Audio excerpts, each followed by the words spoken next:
let's roll initiative.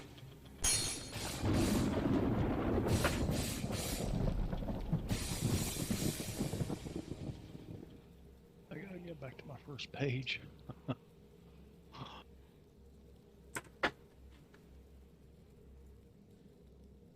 Whoops. I moved my chat window, so I just dropped my dropped it in the wrong place. Wow.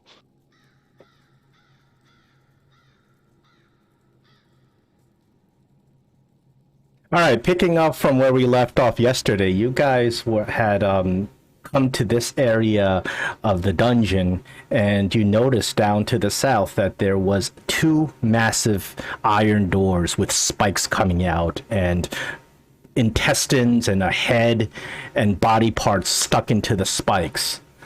You guys kind of were exploring around a little bit. You activated a poison gas trap to the north. Right after you activate that poison gas trap, the noise you make alerts whatever was behind that room, and the doors swing open.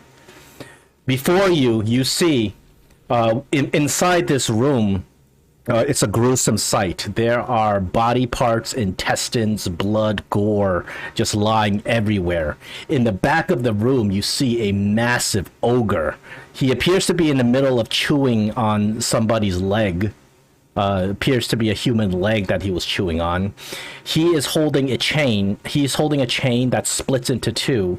These chains are around the necks of the two of the biggest dogs you've ever seen. These dogs appear starving and hungry, chomping.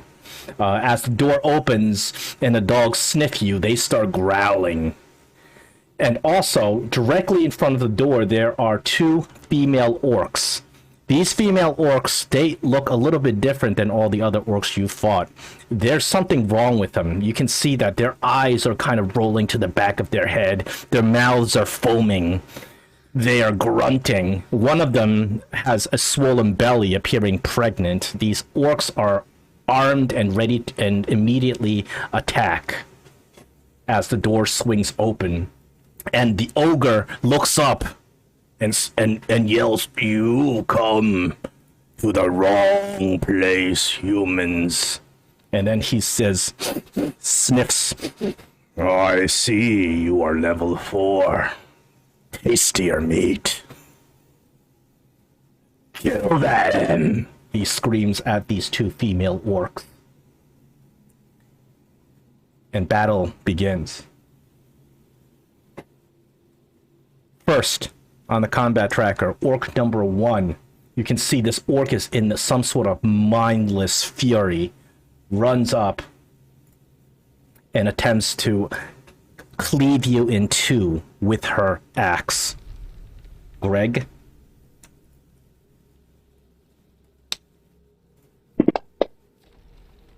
But he misses. Greg, you're up. Come on, Greg. Just open the hornet's nest. Nuke 'em.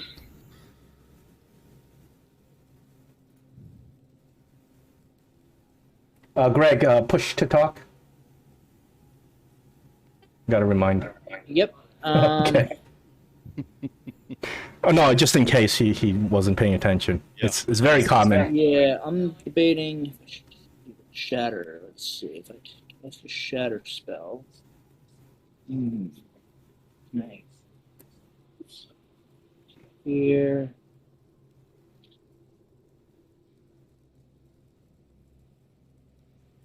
I don't know if you I don't know if you can see the shatter on the screen. I can see it. But I think I'll do that, and then as my main action. So everybody that can I target everybody? I'll give it to you. You can hit everybody.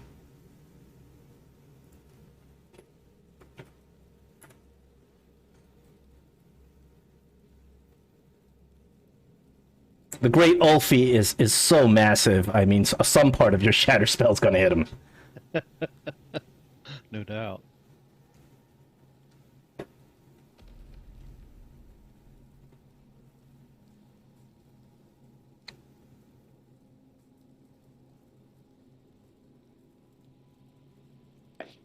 So Vac and Thrag, are those the names of the two dogs? Yes.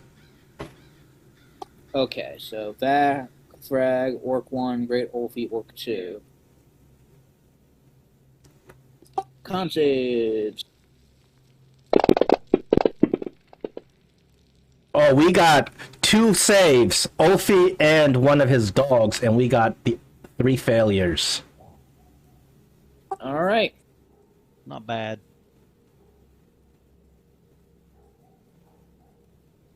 Woof.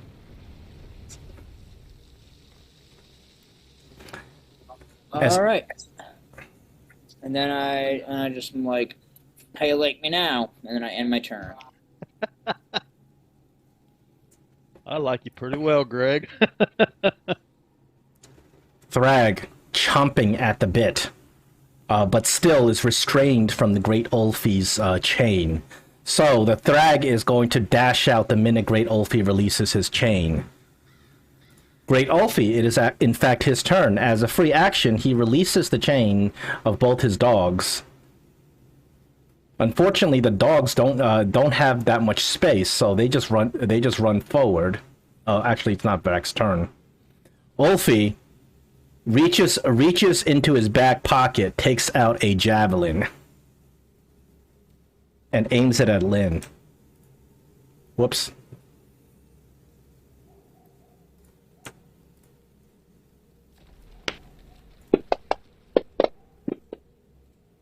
But misses.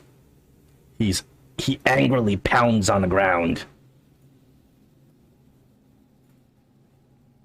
It's Lynn's turn.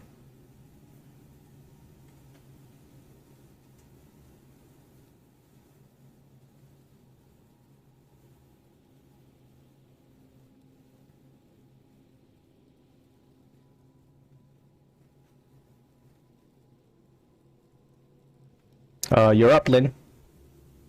Sorry about that. I changed over to push to talk, but my push to talk was just showing up in the chat bar, so I was doing something wrong.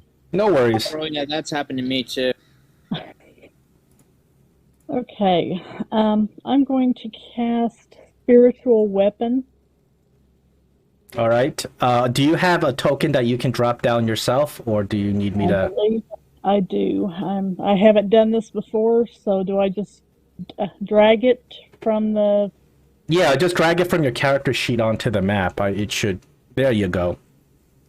And you should be able to move it around and stuff. Okay, and I believe it gets to go ahead and attack on this turn. Is that correct? Yep.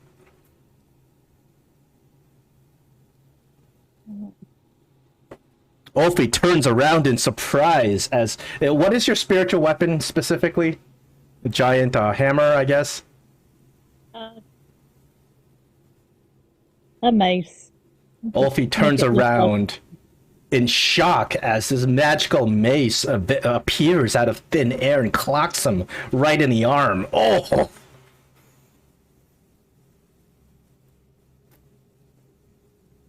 Good job, Lan.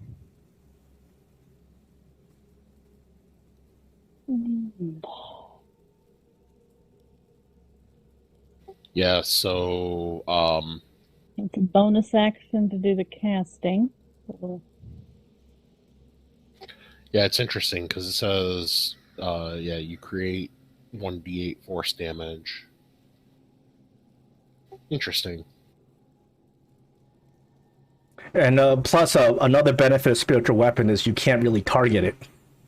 It's not like a character or anything you can target, so it just sits there and attacks and does damage. It's just... Yeah, and basically Lynn still has her main action then. Yeah. But I missed. So that is me.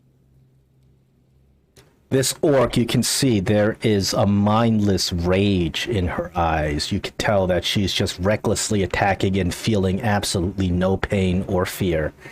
Runs up. Attempts to chop you in half, Lynn.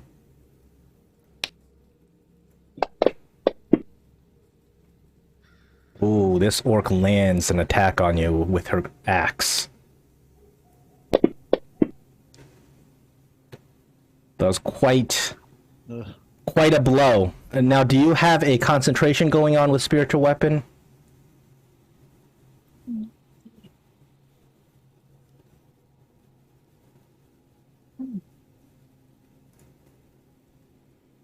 I don't have the Rob 2e version, so I have to look.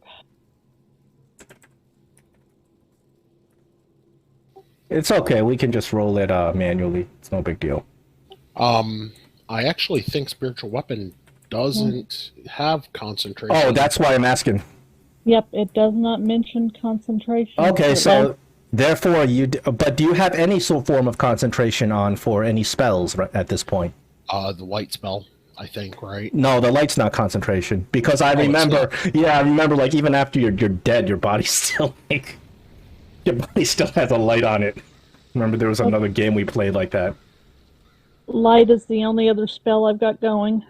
Okay, so you're good, but you've gotten quite a massive blow from this raging orc's axe.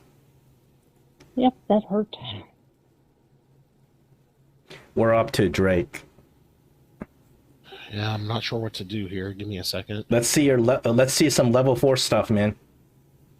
Yeah, it's not going to happen. The level 4 thing I took probably is not going to help. At least, well, my spell isn't going to help, but the feat might, but not in this particular circumstance. Can I even get into melee with anything here, or If you try to get into melee, it's going to be a squeeze. A squeeze is a really very difficult kind of situation where your armor class goes down and you attack at disadvantage. All right. You see that there's a big choke point going on right now. The enemy can't. Ulfe and his dogs can't get to you, but in the same vein, it's difficult for you to get to them. Yeah, as a bonus action, I'm going to move my hex over to orc number 1. Sorry, I need to drag that out because it went away.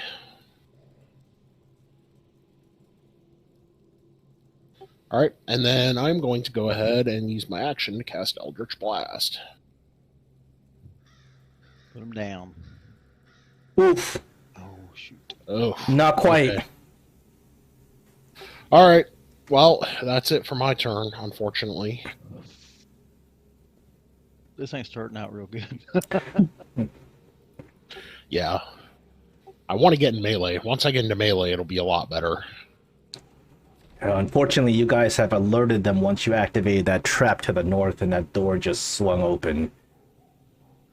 All right, it's the other dog's turn. Unfortunately, that other dog also cannot get into melee range. Dogs do not have a ranged attack naturally, so the dog runs over. You can see it's foaming at the mouth and chomping at the bit, readying an action for anything that gets into melee range. We go over to Gray. Okay, I'm going to cast Hunter's Mark. We'll see how this all works out. On, I guess it don't really matter at this point. Whichever one that's standing in front of Lan. That's orc number 2. Orc number 2. Hunter's Mark. Okay, it is on it, so I can shoot her from there, right? Sure. Okay. Okay, so longbow.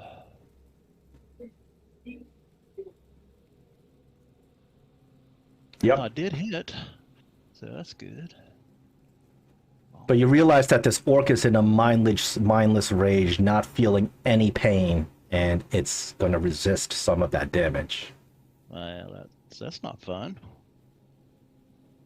Oh, I don't know why it did that. Let me see what it did. So you rolled your damage. You rolled 2 Hunter's Mark attacks. I will subtract the lower one from the orc. No problem. Okay. I'm trying to figure out why it did that when I was You- practicing in there. I think what you did is you put Hunter's Mark on the orc and yourself. I did. I think that's why. No, he has that coded right because it's an IFT, so it's looking for the tag Hunter's Mark in order to determine whether or not to do the 1d6. But it rolled Actually, yeah. it rolled a I d6 did do it twice. right. Yeah, I don't know why it's doing that, but it is coded right. I can confirm that. All right. Well, I'll take. You know, we can we got to fix that because it's every single time I see this a lot. So we got to figure out what we got to do to fix it. Maybe only put it on one of yourself or the enemy next time. Well, I'm taking off the hunter's mark right now from the enemy so I can cast my swarm, and it should do it right, hopefully. Okay. Yeah, that worked right.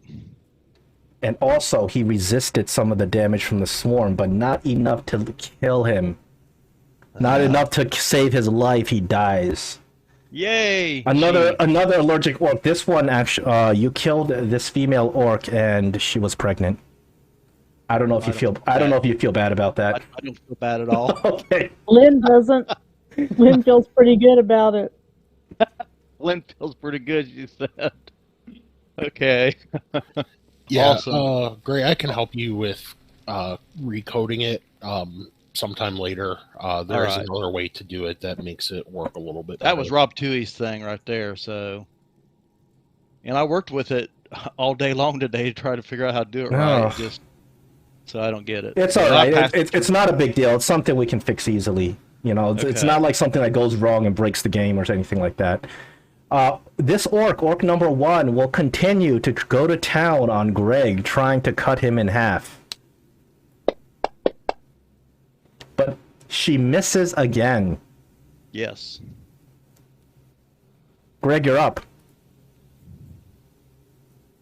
Okay.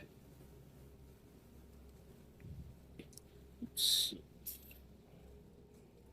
I don't suppose you have disengage as a bonus action, do you?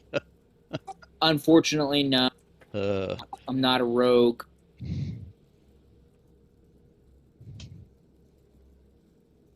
Yeah, you've got choices here.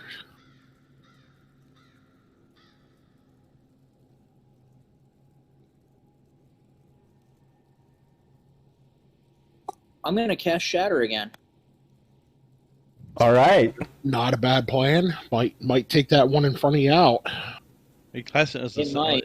is that a second level spell or already or Second level. okay?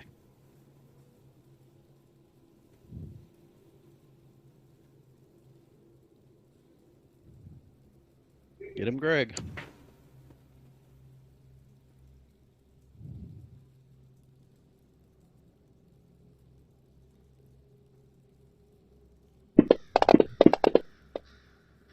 Oh, we have 4 saves. Oh my Very god! They all That's passed. the word. we got 4 successful saves. Sometimes it happens. But Yeah, also, but it may be inspiration- that these enemies have higher constitution and do better with their constitution saves. Mm. Despite the successful save, that this orc number 1 cannot resist thunder damage, and she explodes. Great. Okay, Let now that that game she's for dogs. dead, I'm gonna use my move action. 5, 10, 15, and end my turn. Nice job, Greg. You also remember that we got that hallway and that other door up to the north too. That's the hallway's oiled, and we threw open the door. So All right, so it's what these dogs turn, and it appears that Ulfe has these dogs very well trained. Ulfe barks out an order, and this dog, Thrag, runs up, engages Lynn, but the dog holds its action until the other dog runs up to Lynn. The other dog is going to squeeze in. Now it's Ulfe's turn. Ulfe rips out his javelin, once again targeting Lynn, who smacked him with her magic spell right upside his head. He's going to try to take her down with his javelin. Miss. Oof. Oh. Ulfe's strength is immense, and you notice that this javelin comes at you lightning fast, and it actually pierces a part of your armor.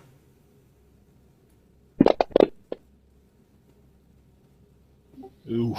Whack! And you got a javelin stuck in your shoulder. Now it's your turn, Lynn. You see the dog in front of you. It's not attacking yet. It's holding its action, waiting for the other dog to get in range before it attacks. All right. I hate to do this, but I think I need to disengage. I don't think that's a bad choice at all. And step back a bit here. Substitute. And do I have to see my spiritual weapon for it to attack, to keep attacking? I'm not actually sure. What's that? Does she have to keep sight on her spiritual weapon for it to attack? I actually don't know the answer to that question. I think it's just you have to stay in a certain range, isn't it? I don't know. If it doesn't say you have to, obviously, then you don't have to.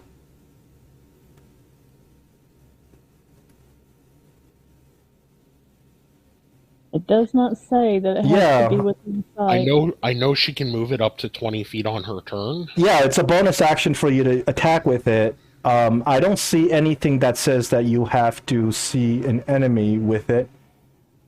But however, it does kind of like makes me think about it a little bit. But if it doesn't say it, then I don't see why you have to. So you can go ahead. Okay. And I am going to move back to there and just have the spiritual weapon hit. And I'm just going to move my token here again just for a sec so I can see it to... Yeah. But I don't think it's a necessity for you to keep eyes on it. Although in my mind it kind of makes sense, but I don't think it's necessary. Because your spiritual weapon is sort of like this magical thing granted to you by your deity that I guess is attacking on its own. I don't know. Missing on its own. It's a moot point.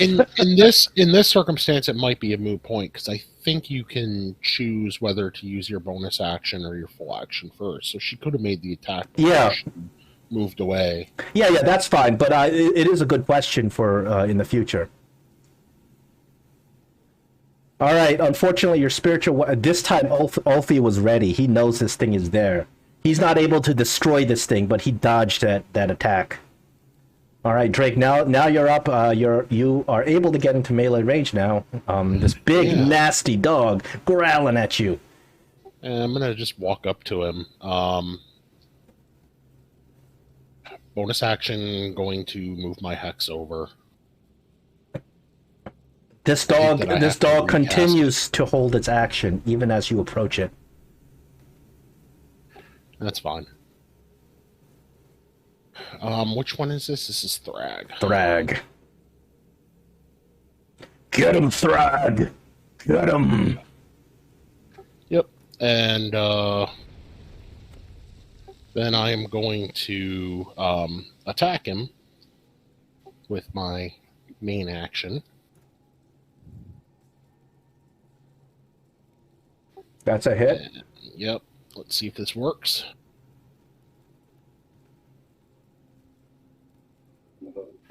Yep. And, oh, he's just heavy, huh? All right. And as my movement, because I took the mobile feat, when I attack something, I can use my movement afterwards, and it can't make attacks of opportunity against me. Sure. So I'm just gonna. Did you both take mobile feat where you have like extra movement and all that stuff? Yeah, mobile feat gets you 10 feet of extra movement. Yeah. When you make an attack against a creature, yeah, I know. Can't use attacks of opportunity against you. Yeah, I am familiar with. I'm just asking. Did both you and Gray take it, or just you took it? I took sharpshooter. Okay. Yeah, So I'm just gonna step 5 feet back, and that'll be the end of my turn. Okay, very nice. That 5 foot back, Thrag is not going to get off his ready to action. Vrak, however, is going to do a squeeze. I'm going to put the squeeze effect on him. You see, Thrag makes just enough room for Vrak, and Vrak squeezes into this little spot. Hold on, let me just shrink him a little, just so for visual purposes. Squeezes into this little spot and then moves up. Yeah, I'm bottlenecking him. He does not, because he's a large creature, he is squeezed in and is subject to the squeeze effect when he fights. So I have the effect on it. So anything that attacks a creature that's squeezed gets advantage. And the creature itself has disadvantage. Now, Vrak, actually, once he squeezes in, Ulfe barks out another order, and Vrak, he readies his action. He looks at you, Drake, and you can see foam coming out of its mouth, but it holds an attack action, waiting for Thrag to come up. Oh, interesting. These dogs are very well trained. Gray, you're up. Okay, first of all, can I, as a free action, drop a healing potion on the ground for Lynn to pick up? You can just toss it to her as a free action. I'm not gonna. Yeah. Yeah, I'm not gonna make you. I'm not gonna make you expend an action for that. I'm going to toss you one Yeah. because I don't think you have too many. So, and then I'm going to move my hunter's mark, which I'm not going to do anything. I'm just going to go ahead and make attack on with my swords on Brack or Rack, whatever his name is. The one that's right next to. Yeah, you get advantage on your attack because this huge creature is squeezed into a tiny space. Okay, so and I also have hunter's mark, so I should get it once. I will take if you do it twice. I will from this point on. I'll take off the first roll instead of taking off the lower roll because that's sort of like giving you like a damage advantage or something. Yeah, that's a fair call. Yeah, we'll do that. Okay, so the shatter spike, which I have in my main hand, it has a +1 bonus to attack Are you attuned to it? and damage roll. Oh, well, I don't know. I've been carrying it around for a long time. You should just say yes. Yes. Okay. You didn't mention that when we got it, so. But so I don't know how to handle that. I have a +1 bonus to attack and and damage rolls.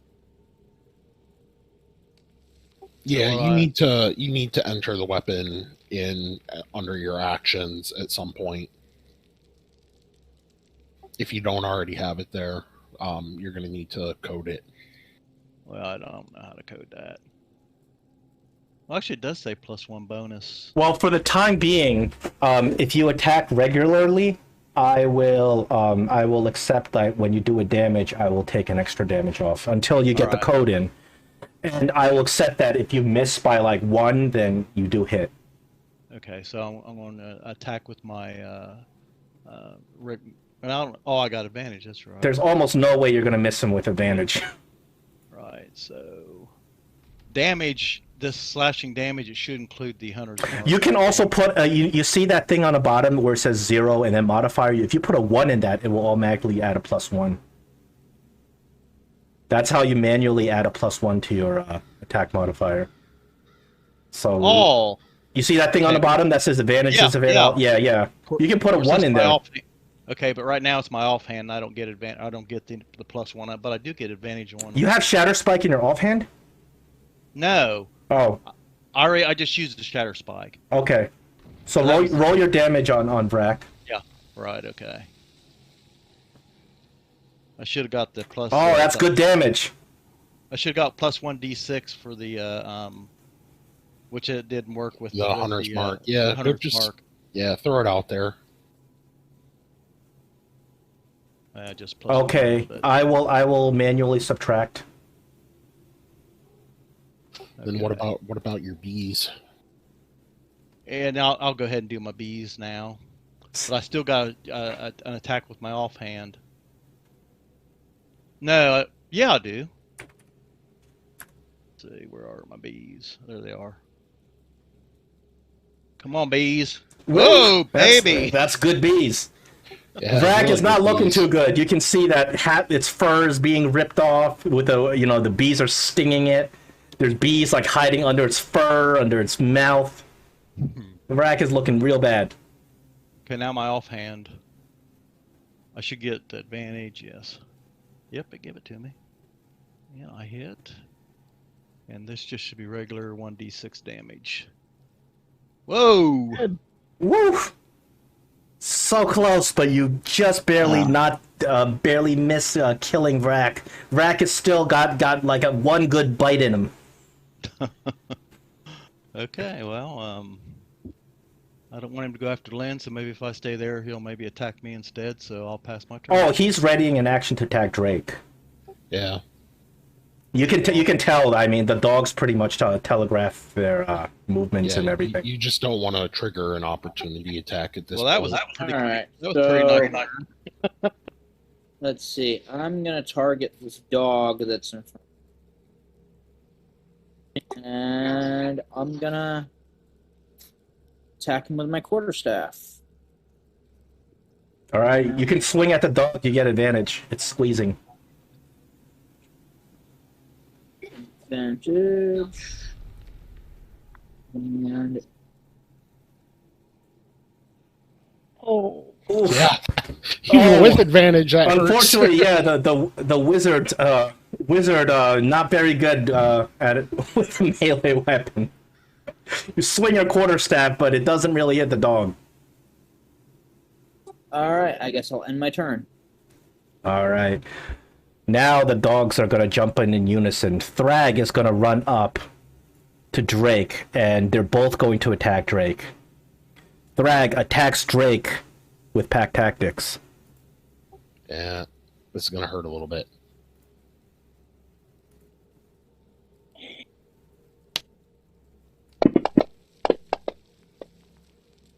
Ooh, he misses. With the advantage, he misses. That's very lucky. Vac Lucky roll for me. also attacks. He has disadvantage from squeezing, but has advantage from pack tactics. So it's a regular attack. Oh my goodness. The dog near death crits you. Well, he's going to eat a hellish rebuke for that. Okay, strength save. Oh. So you take... Yeah, that's a lot of damage, too. And you need a strength save? Yeah. Your concentration is still good. Your strength save is good. He tries to knock you down, but not quite. Yeah, and then go ahead and eat my hellish rebuke here.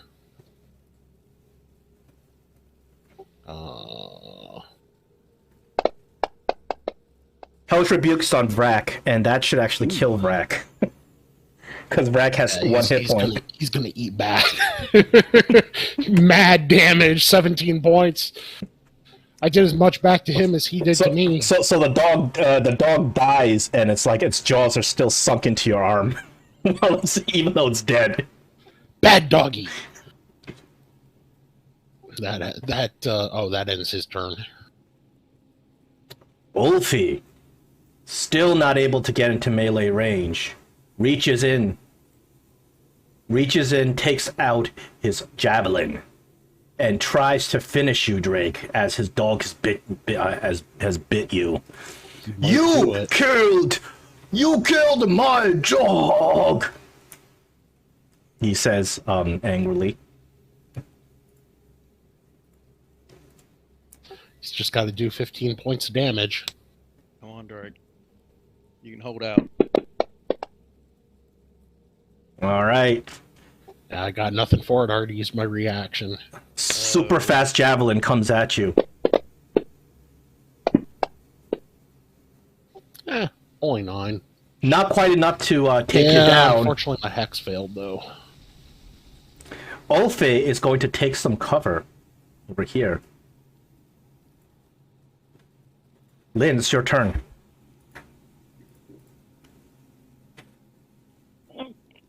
okay. I just want to peek and see where the spiritual weapon thing is. Oh, like I said, you don't have to. You don't have to have vision on a spear. The way it's just like it's your deity that's controlling it. I guess it's Sailun is the controlling it. Yeah, but I can't see it to move it unless Lynn can see it with the line of sight. Oh, I see. I'll just have it follow Ulfe and then attack him. Get him.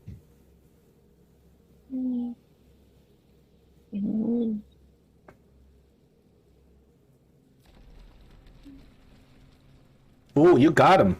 Nice. Get him. Big hit. Ulfe is so big, you realize it's not very hard to actually hit him. But you know that Ulfe is very tough. It's going to take a lot to bring him down. I'm assuming you're not going into melee range of the wolf, the dog. No. Okay. All right. We'll just say you don't. Can I see him from there? Well, if I move here, I guess. Yeah. Well, you don't have to have sight on the spiritual weapon. You're just moving their token there to see it, to move it. Yep. But now I'm thinking about trying to cast a spell on the dog from there. You can see the dog, sure. Okay. So, I'm going to try to toll the dead.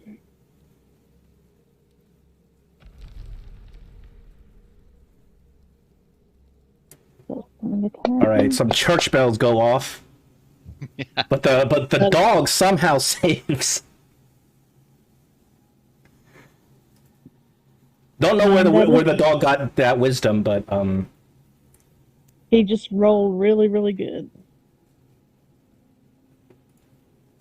All right, now we're up to Drake. Yeah, so I'm gonna use my bonus action to Hexblade's curse this dog because I'd like to get a little bit of health back.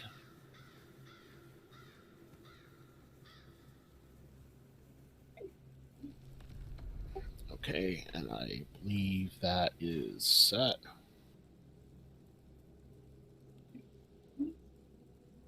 And then I'm just gonna make a main hand attack.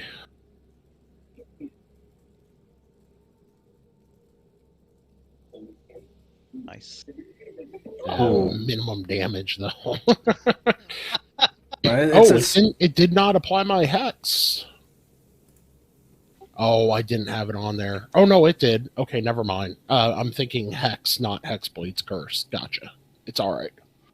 Your hex dropped because because your concentration was busted last turn. Yep. And since I attacked him this round, I'm just going to take 10-foot step back here, and that'll be the end of my turn. There's no such thing as 10-foot step back if you move. Well, I'm using 10 feet of my movement. Okay. Yeah, but you have mobilities because of your attack. That's why I know what you're talking about. No, because I just don't want to get because so many people get confused that they think they can do a Pathfinder 5-foot step thing. When they're playing D&D, unfortunately, that's not part of the D&D rules to do a shift step in 5th edition. It's just habit of saying exactly. I played a lot of 3-5, so...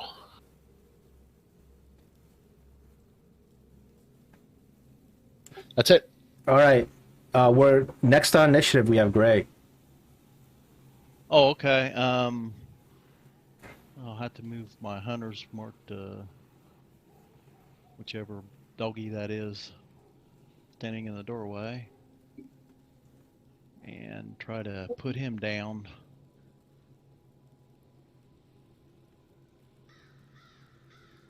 It's a hit. See if you can take him out. Yeah, it added the... No problem. He dead, so I don't even have to send my swarm. Oh, thank you for giving me some health back. Yep. You can send your swarm to its dead body. No, I don't want to do that because they don't like dead bodies.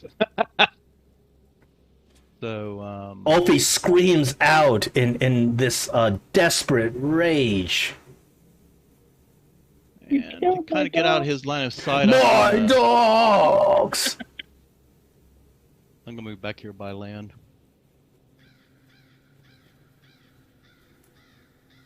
Pass my turn. Sorry, Ulfe. I like dogs, but These Not dogs, you dogs. realize that they have been fed human flesh, and they have been really twisted and corrupted. yeah, so They needed to had die. to go. Hey, Greg, I might recommend getting out of the way. Because right now you are in prime real estate. I mean, yeah. Okay, I'm going to target this guy. And I'm going to try to hit him with a Scorching Ray.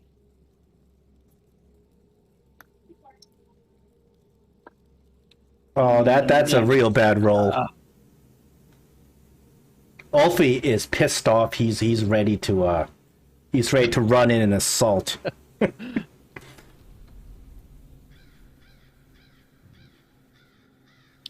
Well, now he's got a choice to make. Oh, he's already made that choice. Oh, okay. Who killed my dog? Boom, boom, boom. And you can feel the ground shaking as this enraged ogre runs out, looks around, and spots you, Gray. How dare you! I will eat It was an orc that ran that way. I will eat your gizzards tonight! He swings his massive great axe at you. Ouch. And bears down with his immense strength. Ouch. Okay. Your concentration is still good on your hunter's mark. Dang, that hurt. And you can see that this ogre is just so pissed right now. Take him out, guys. If possible.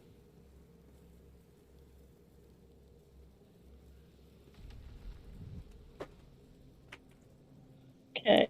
I would like to bring my spiritual weapon, but I can't see my spiritual weapon. Here, I'll bring it out for you. I'll bring it out. Here you go. It's got 20 feet. You're fine.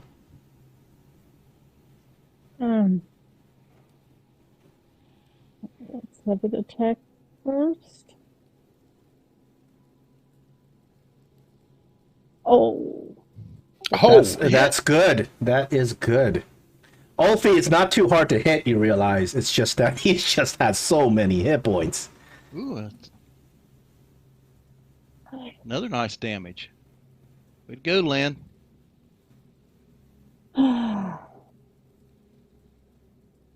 I'll high five you. That'll make him mad, but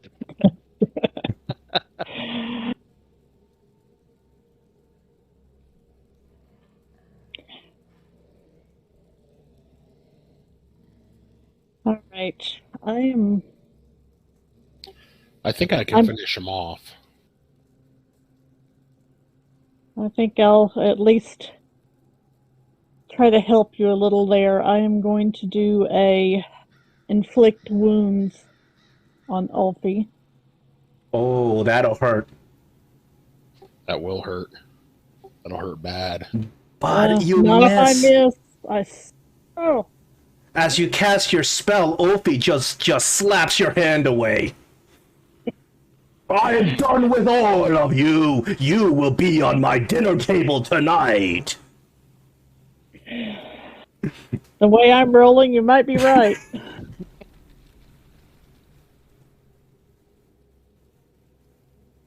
that's all right. You hit him really good with your spiritual weapon. Yeah, I'm just going to bug him. I'm going to walk up behind him and just slash.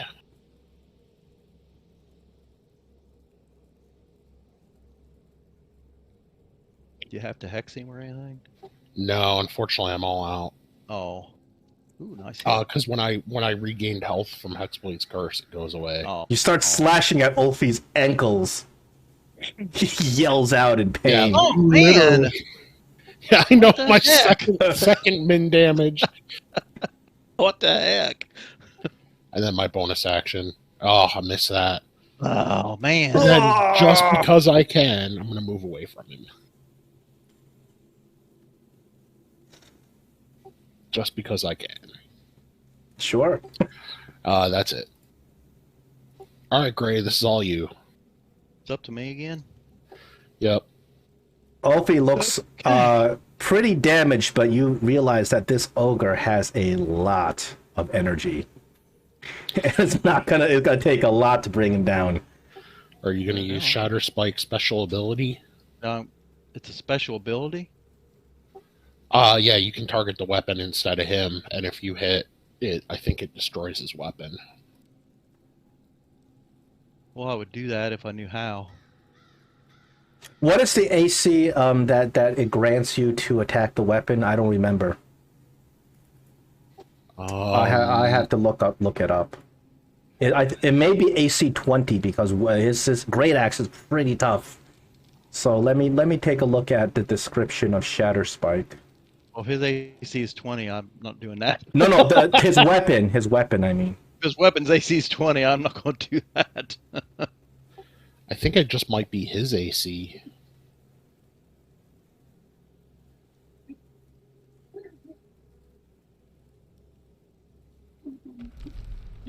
well, it's more like an improvised kind of thing to do. Oh, and it deals damage to the object, so I have to determine... Oh, we're going to 3.5 now. I have to determine how hard his great axe is and how much hit points his great axe has. I'm going to say you can't just...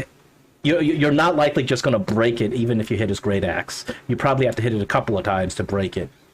I will have to, a massive axe like that, I'll set the AC at 15. If you want to attack his axe and not him, I'll set the AC at... Okay. I don't think I'll Yeah, because it has to be... Especially if I'm not getting rid of it, so... This has to be an improvised call. It's sort of like going back to 3.5 edition of breaking weapons and disarming, it's a headache. But no, if you want to do it, I want you to be able to do it. Yeah, but if I can't do it in one, there's no sense in doing it if he can use that weapon anyway. So, no advantage or anything here, right? Nope, but he doesn't seem very hard to hit. Yeah, I Nice. can hit him. This should get a... Yeah, I did.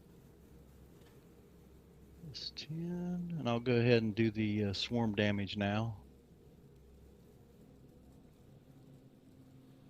Down.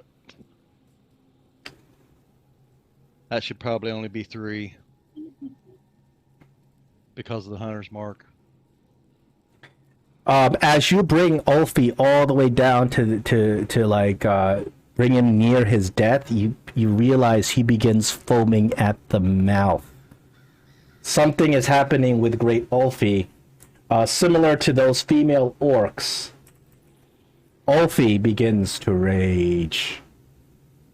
Ugh. I still have another strike at him. Would that make a difference? Well, while Ulfe's raging, you realize that he's got a little bit of resistance. Oh, I'm sorry, I put the wrong thing on him. I put light on him. It doesn't matter. That light doesn't matter. Ulfe is raging. Okay, so I'll hit him with my offhand then. Or try to anyway. Ooh, he kind of jitters you a little bit when he rages. That second attack wasn't very successful. That's because I was scared of him because of the rage. I would be too. Yep. So, well, there's not a whole lot I can do, but hope that he misses me when he strikes at me. All right, Gregory, it's your turn, and you can see this ogre is in an insane rage, but he looks badly damaged.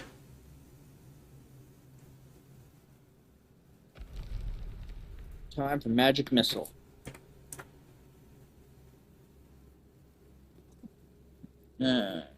First one does 4 damage. He The second cannot one- resist force damage. Boom! Oh, and I just knocked him out. And I guess the last one I'll just chuck it at his unconscious dead head. Chuck it at his unconscious dead body. Lynn and I are grateful. yes. And then I walk up to him and be like,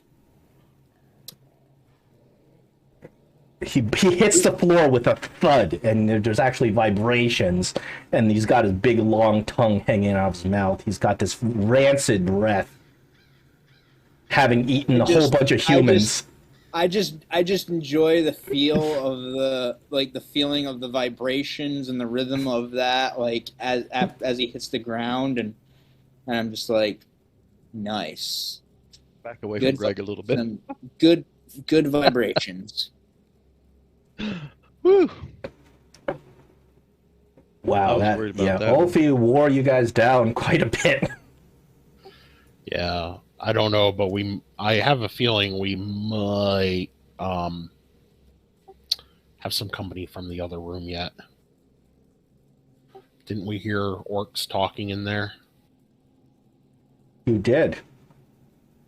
But the door to the other room remains shut. There's no lock on it. I opened the door as like my last action before I took cover. So the door should be open at this point. Oh, it's opened a little crack, and you can see there's some torchlight from the other side. You can open it all the way. I think I'm going to. I think. We Are we do still in that. A battle? prayer of healing might help if everybody is in range. Yeah, I think we need to do something. That'd be cool. I tell you what, I want to give something a try. No, it's better to take the healing. Never mind. Okay. Prayer of healing is the 30-foot radius, I think, but it takes 10 minutes to cast. Do we want to try that, or? Could we go into Ulfe's room and cast a prayer of healing, and that way we at least have a little bit of cover?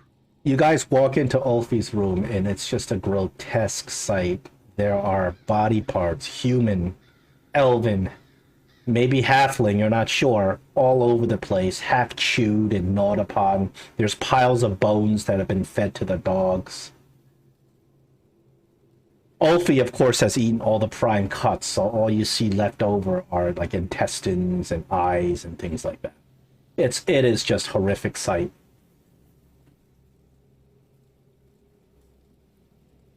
There are 3 bedrolls. One is massive, and you guess that's Ulfe's bedroll. And then there's 2 more bedrolls for those 2 female orcs, which you've also slain.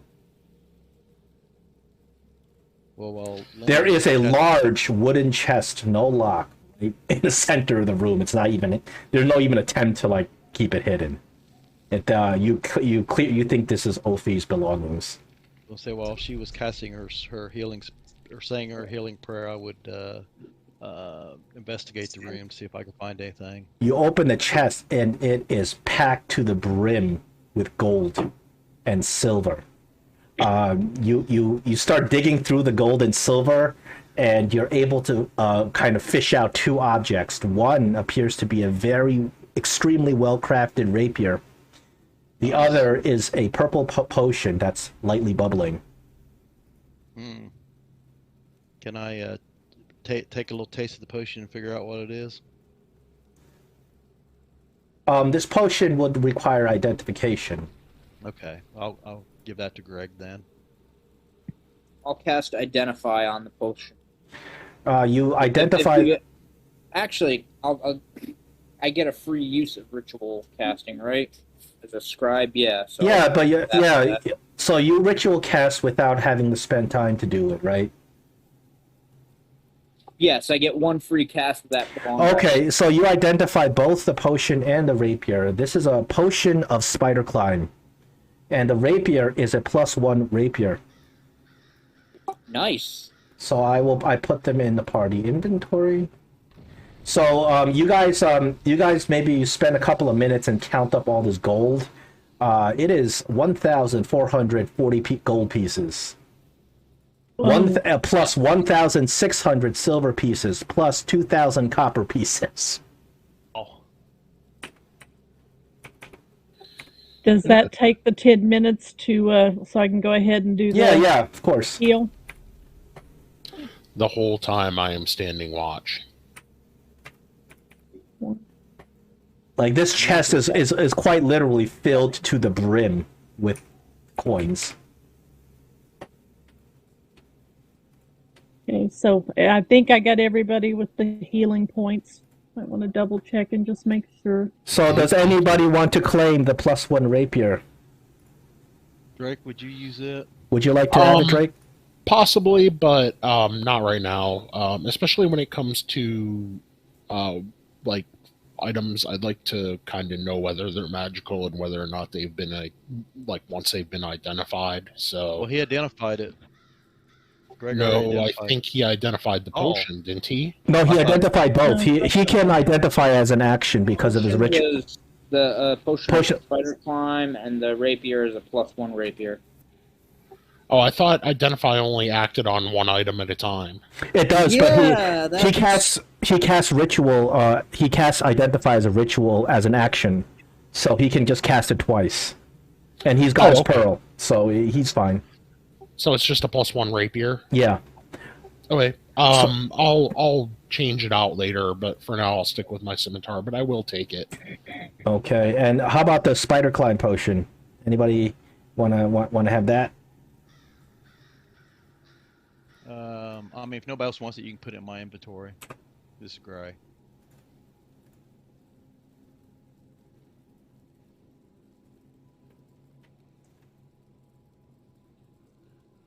And of course, as you loot the orcs' bodies, there are several javelins that Great Ulfe has in his pack. You count about 6 javelins that plus the 2, the 4 that he's already thrown. And on the orcs, it's their standard equipment. They have their great axes and their hide armor. Ulfe has a massive great axe. Not magical, it's just really, really huge. You don't think it's worth that much more. It's worth double maybe a regular great axe, but it's heavy. It's about 20 pounds if you want to take it. I mean, we got the floating disc, so Yep, might as got the well disc. load up what we can. Okay. So I'm going to ask Drake if he wants to check for like secret doors and stuff like that, and I'll keep watch. I would like to, yes, but you want to switch places, basically. Yes, Right. we can do that. Yep. So I will give the room a thorough searching for any kind of secret doors, assuming there's no traps at this point, because Gray has already been messing around the room. So This room just makes you feel extremely nauseous, but no, you find no secrets. okay. This room is just disgusting. Nope, nothing. Okay. I mean, we got a lot to begin with. If you guys are up for it, I want to try and lure them out into this oil trap that we have set up. Before you do that, where is the oil at anyway? It's smeared all over the floor in front of the door. Well, I got something I want to try too. I have a bear trap, and I would like to sit. So after a couple of minutes, you actually hear a noise coming from that room, and the noise screams out in broken common, "Human, if you talk and we no fight, I have deal for you. You kill Great Ulfe. You speak, we no fight." The voice yells out in broken common. Whoever's our charisma person can answer back. We lay down arms. I've got +3 on charisma, but You I don't. got +3 too, but I'm not feeling like discussing with them. So if you want to, go ahead. state your deal. You are strong. You kill Ulfe. The voice screams from beyond the door. We cannot defeat you. We will leave here forever. No more orc will come. You let us go in exchange. we tell you secret of this place. If you come and you kill us, you will die down below. So that's what the secret is. That would be awesome. Yeah, sure. Ask him. Exactly. That was my thought. Well, if you ask, See how intelligent he is. if you ask with the intention of killing him anyway, I need to roll a deception. And Lynn would not do that. If she asked, she would be doing Yeah. it because she intends to test. So you guys can decide if I would. I will get in on that. I will say, oh yeah, what's your secret? Are you asking with the intention of deceiving, or are you asking with? Yeah, I am asking with the intention of deceiving. Okay, I'm going. We're going to do a contest.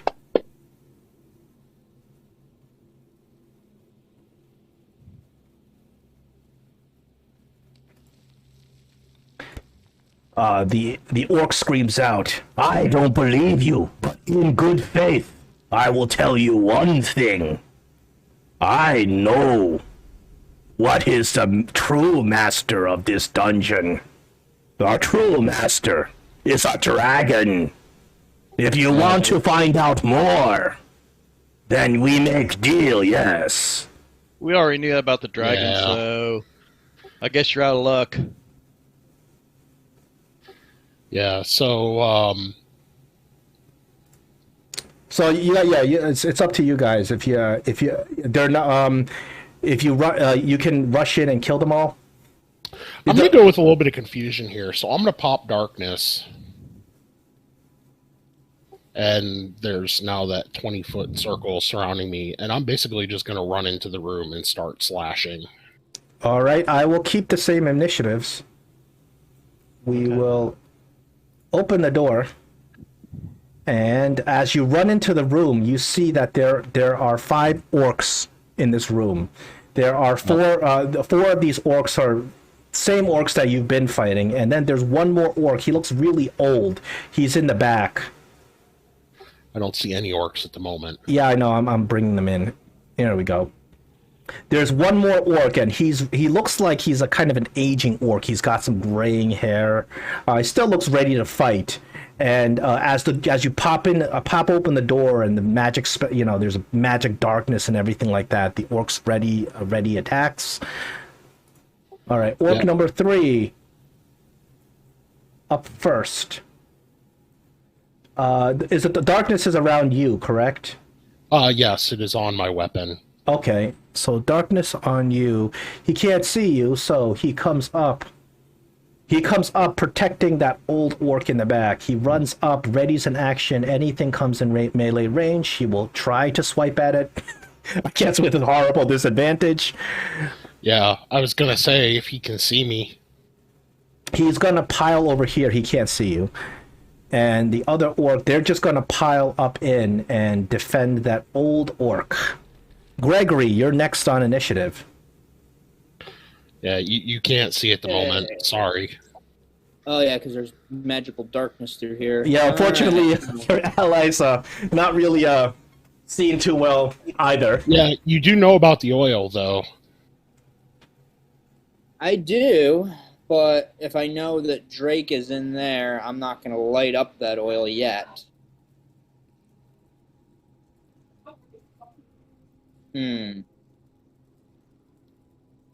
No, I don't know. Do I want to...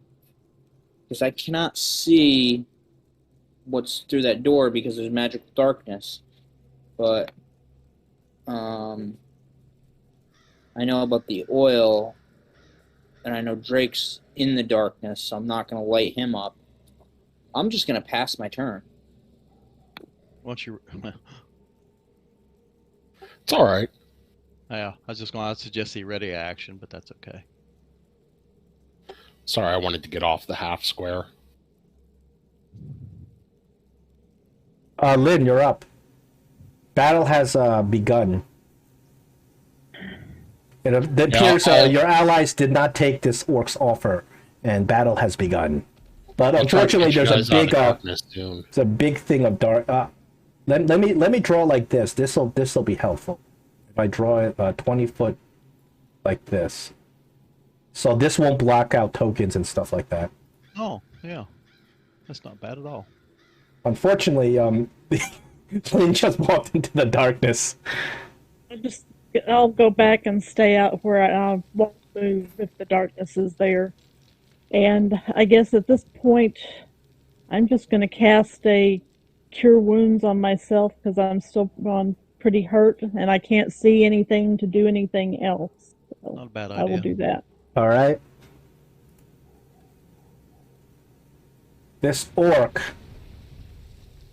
Actually, Drake, you see that this orc begins retreating with that old orc. The three orcs in the back, they begin retreating. So this orc is going to follow the old orc as they begin retreating. This orc also. Oh. Drake, you're up. These two orcs, they can't see you, of course. They're not moving at all. They're just. They run up and plug this area. Oh, they run up and so they're not like leaving the room. They have readied actions. They're going to swing into the darkness. So what if you swing at one of them and they have a relative idea? They're going to just take a wild swing at you. All right. So what I want to try and do here is I'm going to move up and I'm going to make one melee attack against each of the two orcs. And while I'm doing that, I want to kind of dance my way between them if I can.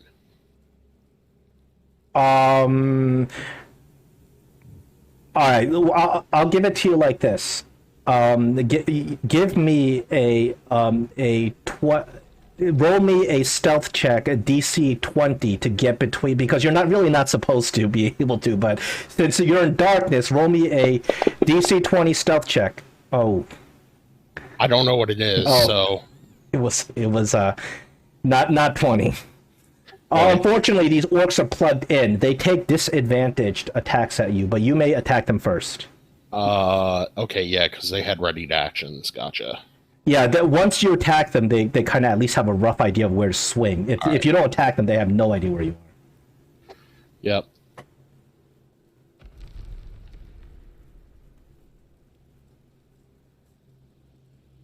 Oh, and he's supposed to be blind, so you're supposed to have advantage on him. But you would have hit anyway. Yeah, I can always roll for... Yeah, roll for a crit. Okay. Nope. Okay. The second one, make sure you have... Yeah, you got advantage because they're blind.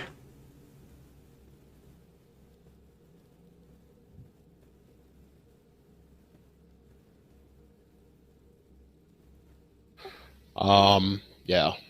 Okay, I will roll 2 disadvantage attacks on you. These orcs can't see you. They're swinging wildly into the darkness. They cast magic missile into the darkness. Yeah.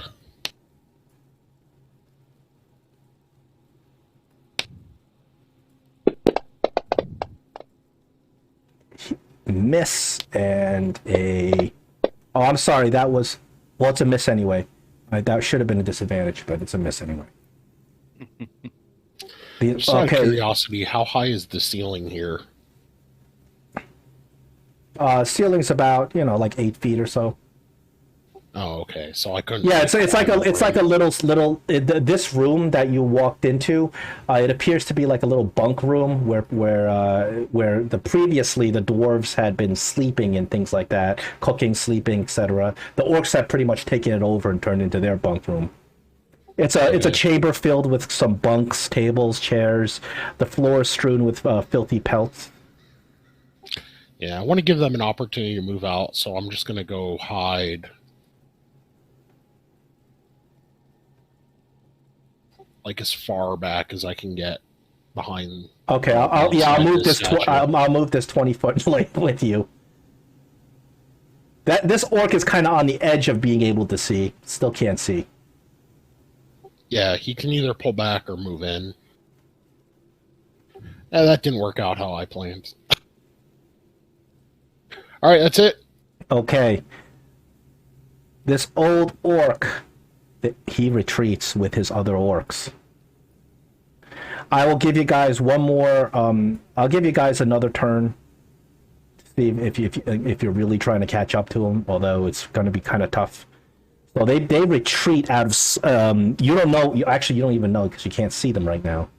but you hear their footsteps as they retreat. It appears that they're fleeing. Gray. Unfortunately, a big blob of darkness in front of you. Greg, if I cast Fairy Fire on them, will they be visible in your darkness? You can't cast Fairy Fire on something you can't see. Is Fairy Fire a target or is it an area of effect? Casting time.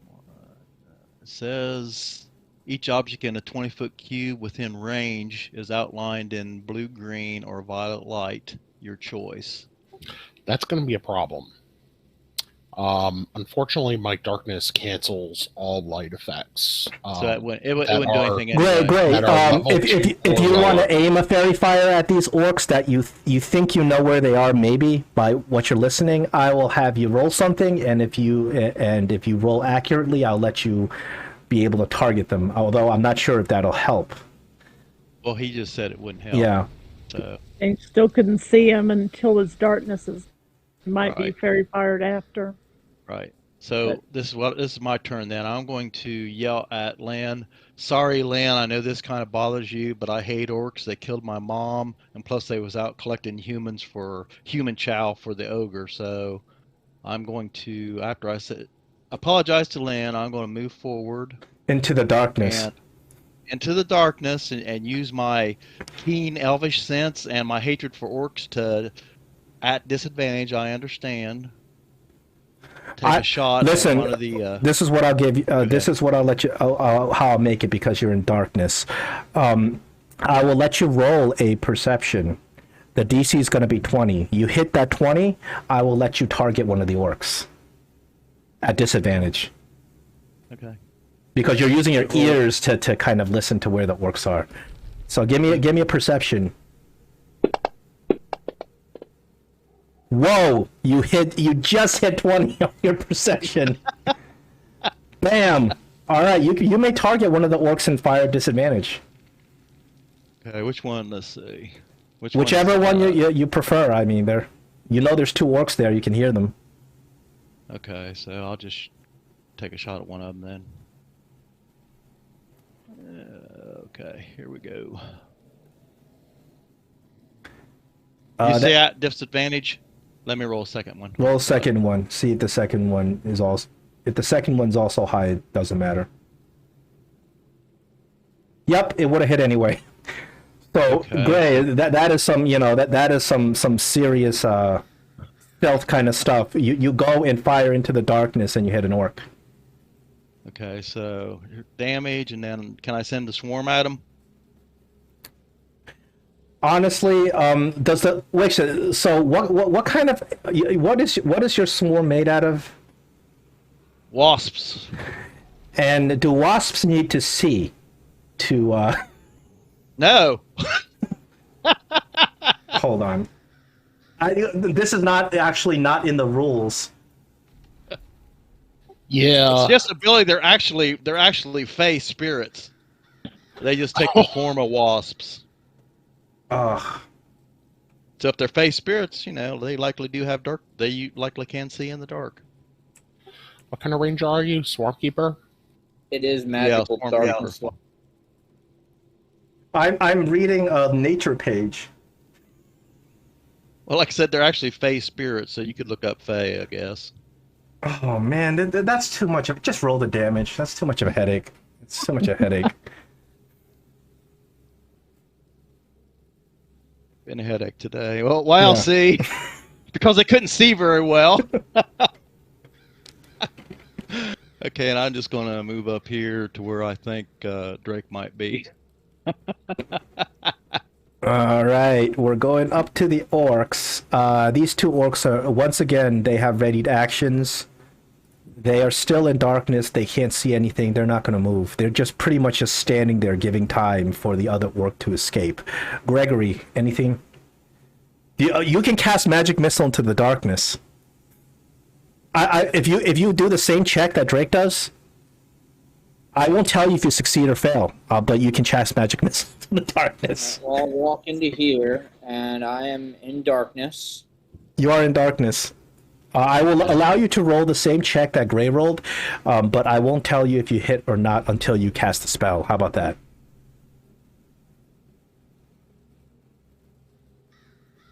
If you choose to cast magic missile, that is.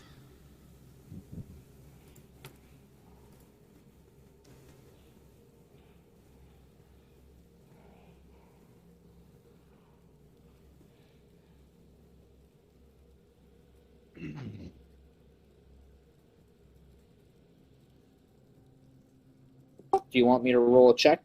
Oh, well, what do you want to do? I'm basically getting a feel for like vibrations and hearing and feeling Oh, vibrations. I mean, what action do you want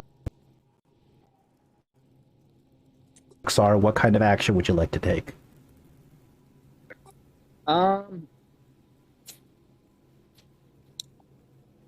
Well, if I can get a guesstimation of where they are, but just by listening and feeling. Yeah, let's pretend you do have Like, you have an idea. You're not sure if you're right or wrong. So, what kind of like what spell or action would you take? You know what? I'm gonna try magic missile. Okay, you may have some inspiration for casting magic missile at the darkness. That absolutely deserves inspiration. Now, what I need you to do is the spell is cast no matter what.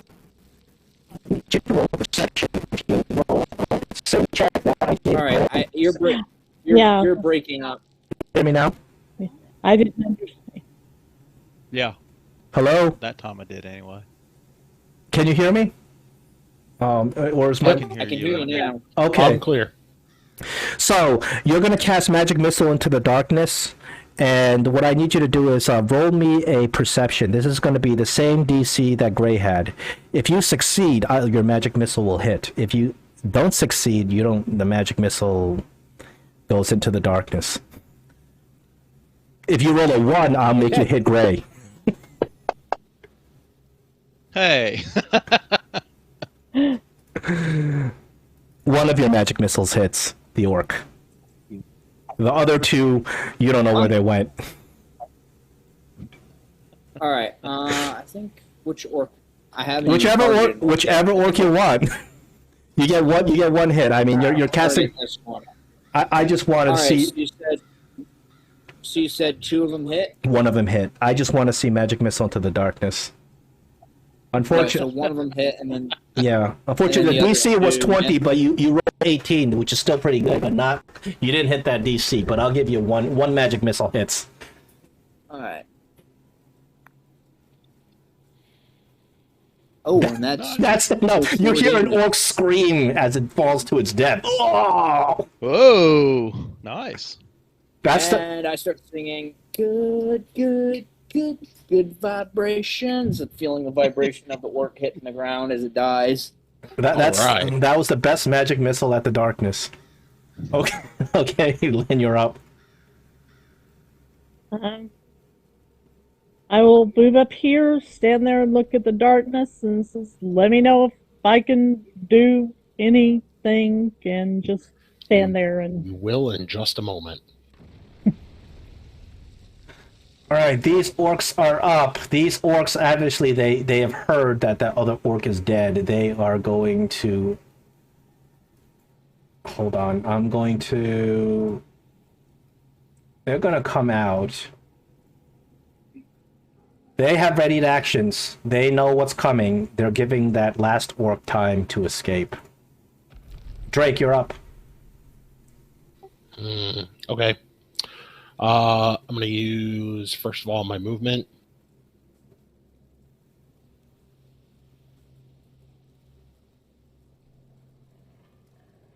I'm just going to run right past him, so go ahead and make your opportunity attack at disadvantage. Actually, I'm not going to make an opportunity attack because you can roll me a stealth to see if I even make one. Because it's just darkness, so so you use stealth next to him. Yeah, technically in darkness you have advantage on stealth too. It doesn't matter. You don't need advantage. You roll pretty high. Yeah, you risk past him because he can't see you. Yeah, and then I'm going to bonus action, or not bonus action, I'm going to use my regular action to dash.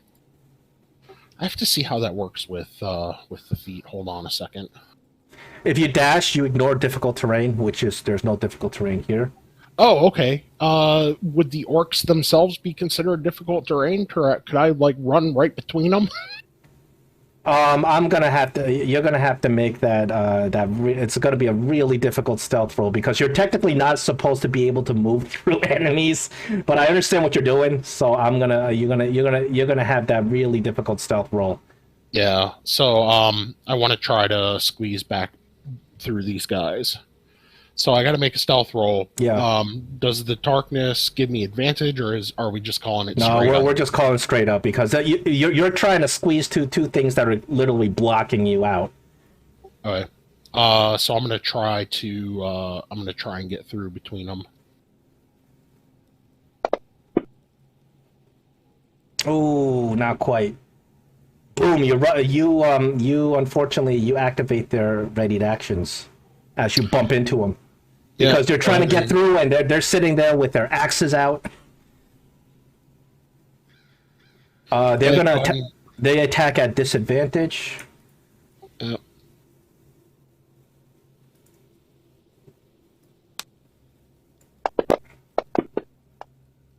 Woof! That was a 20 that got dropped. Thank God. They're swinging at the darkness, and Oh, did I go before them? no, this is their readied action. Oh, gotcha. Go ahead and hit me. Oof! You get clipped.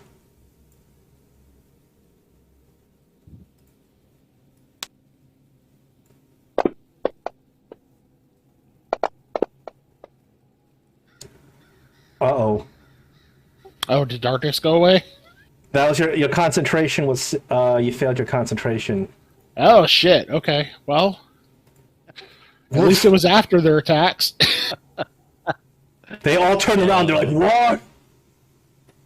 Protect Yarrick! Protect Yarrick!" Yarrick flies out of here. Yeah, Yarrick flies out of here. Out of your line of sight. Gray. Oh, okay, well, I will. 1, 2, 15, 20. Orc number, is that orc number 3? It's in front of me. Yeah, orc number 3. I will move my hunter's mark to him since I can see him now. Oh, hold on. I'm rolling something for 1 second. I'm rolling something for Yarrick. Okay. All right.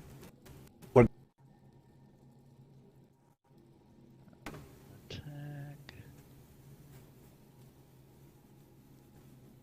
Okay.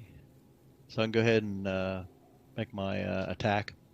Oh yeah. The light. You can see him now. Fine. Right. And it's a hit. That didn't give me my extra 6. You didn't even need it. That orc went down. Good. Except my swarm's upset because they wanted to get in on the action. 5, 10, 15, 20, 25, 30. I don't know if I can stand on that box or not, but I'll just move up to there. Sure, go ahead. There's no reason why you can't. Okay, so again, I'll pass my turn.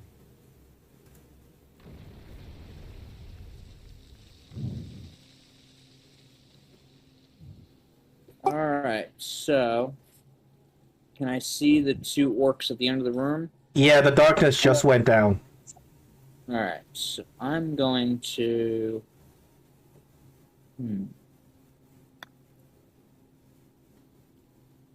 Get a better view from here.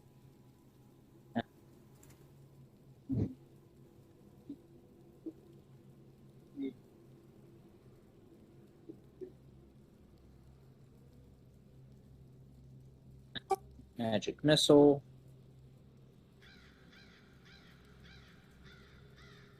And then I've got one target, this one for the 3rd. Actually, no. I'm going to untarget this one, and then target this one, and then cast a third magic missile at him. And then I'll end my turn.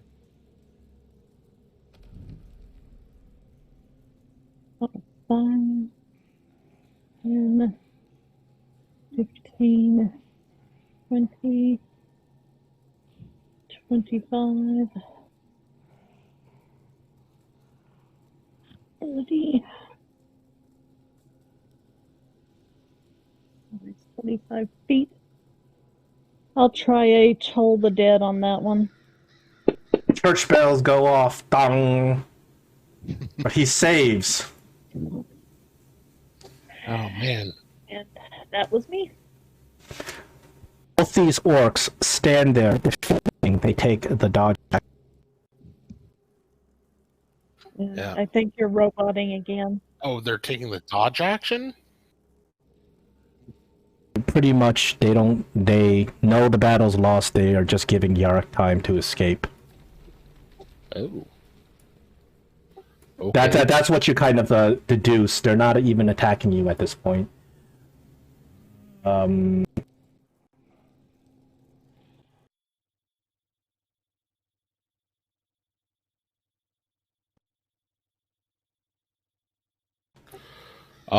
So then is it my turn? Yes. Okay. I'm gonna slash this one that's bloody. He's dodging, so if your regular attack, Oh, then yeah, it goes to disadvantage.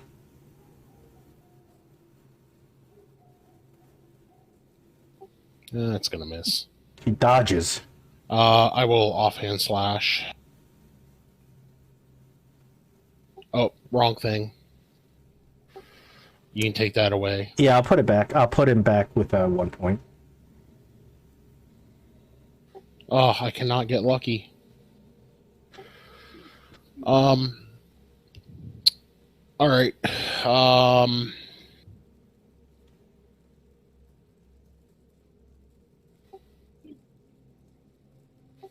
Yeah, I'll stay here. All right, these orcs they're not actually attacking. They're spending all of their effort and energy to give Yarrick as much time as possible to run. Gray. Yeah. Okay. So they're still dodging, right? Yeah. They're not even attacking at this point. They know the battle's lost.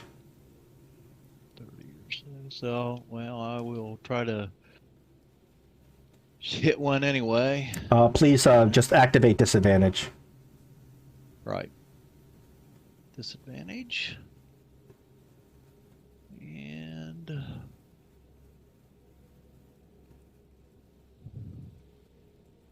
Ooh, that could have been a crit. It could have been a crit. Ooh, that one arrow lodged right into this orc's neck. It goes down to one knee. let's say it's your turn, Gathered Swarm. Come on, my wasps. Nope, gotta take one of them off. I forgot to take the Hunter's Mark off. I forgot how many hit points he had. But the first one I'll take is 4. He's dead. He's gone. All right, well, I got rid of one of them. Passed my turn. You stinking orcs! You killed my mother, and now you're dying. Okay. Guess I'll use my last first level slot, and you know what? No, I'm not going to do that. I'm going to cast Firebolt on him instead. He But is because he's dodging, he is dodging. I'm going to do it at disadvantage. You sure you don't want to run up and swing your quarterstaff? Oh, that hits him anyway. Hit him anyway, so... Ooh, maximum damage. Yeah. This orc is gone. So you guys take out all these orcs, and you kind of, I guess you rush in afterwards after Yarrick. You realize that Yarrick has hightailed it. But the minute you walk into that hallway, I guess that's what you're doing, right? You're gonna rush in after Yarrick to see if you can catch up to. Yeah, I'm gonna definitely give chase. I do have a movement speed of 40, so if I'm a little bit faster than him, there's a chance I might catch him. Well, the minute you walk into the hallway, you realize that Yarrick has made a lot. Yarrick has pretty much. He's set up what appears to be obvious traps. He threw cow traps all over the floor as on his way out. Oh, I will just leap right over those if I can. How far are you leaping? Well, you walk in and then you get into here, right? This entire hallway is full of cow traps. Oh, he had that many caltrops? He just dropped them all over the floor as he dashed out of here. Are we still in battle, or can the rest of us move too? I don't know. Huh? I'll wait. Hold on, I gotta see what the long jump rules are. Long jump is your strength score, pretty much.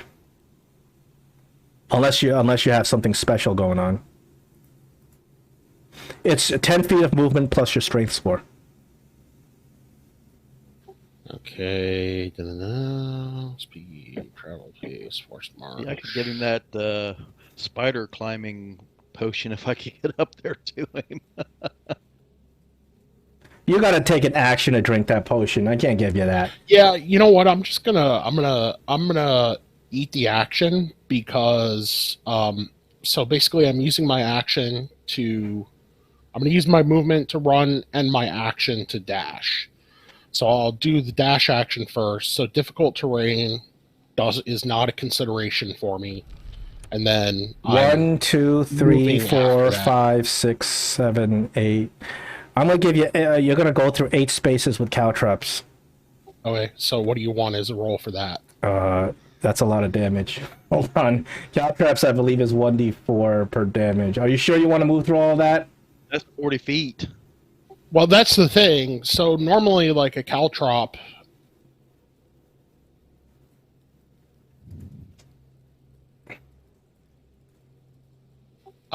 Normally caltrops can only cover 10 square feet, so he would have had to cover. You're assuming he had one caltrop. Oh no, I'm sorry. As an action, you can spread a bag of caltrops to cover a 5-foot square. So he would have had to take 8 actions to cover that whole hallway. Maybe he covered them before he even left. Okay, that's fair. Yeah, it's dexterity save, right? So,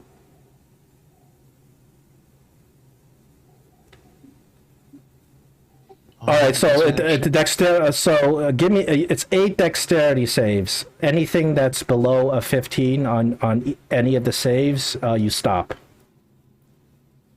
Yeah, give me a second. Listen, I'm reading how caltrops work. So listen, if you succeed on 8 dexterity saves, I'll give you Yarrick. Otherwise, he's gone. Because you're trying to lawyer Yarrick. You're trying to lawyer this, I can tell. Yeah, I'm just trying to find a way to catch him.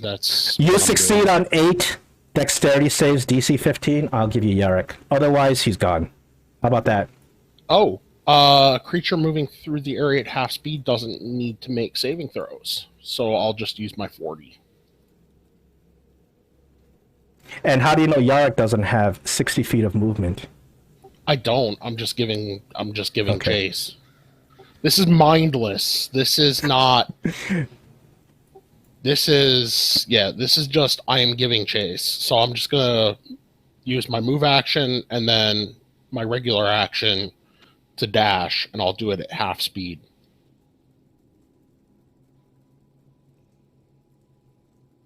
Which gets me down to about there. And that's it. You do find that you are on the other side of those holes. What I'll do is you see Yarrick moving. I'll give you a shot at Yarrick as you look through the other end. I'm not gonna play this out where you chase him all the way down the mountain, but I'll show you. You may take a shot at Yarrick as he runs out, as from the other end of the arrow slits. Yeah, but I highly doubt one shot is going to kill him. You don't know. Yarrick's looking kind of old. He's still pretty fast. All right. You want to take a shot at Yarek? Go ahead. Yeah, what is it? Hexblade's Curse? Or, no, I'm sorry, Eldritch Blast. Whatever you want. Well, it's the only ranged I have, so.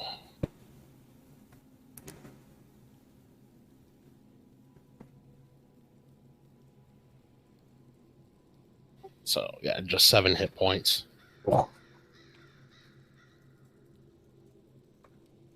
You look around and you see this big mess of cow traps. Yarek was halfway trying to set up. There's a trap that's partially set, like this bear trap and stuff, trying to set a trap for his escape. You realize that a lot of these traps were set before you even attacked up in that room. They knew they were coming out this room. Yeah, but you know what? I needed my spell slot. If I would have had my spell slot, I could. Roll me a perception, actually. What's that? Roll me perception. Now you kind of look around. You look around all around you with all these half-set traps and stuff like that.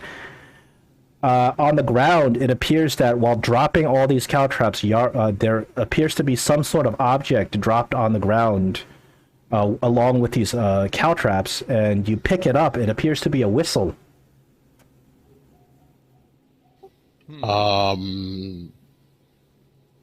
You don't know what it is. It just looks. It's a very fancy looking whistle. It's intricately carved, and you don't think the orcs themselves made it. You actually don't even They don't even look like the dwarves made it. Oh heck! I'll blow it. You blow it, and the whistle makes no noise that you can hear. Okay. Nothing happens. Blow it again. Nothing actually happens. It appears that that whatever this whistle is meant to do is not meant for you to hear. All right. Well, this is going to be a Greg thing.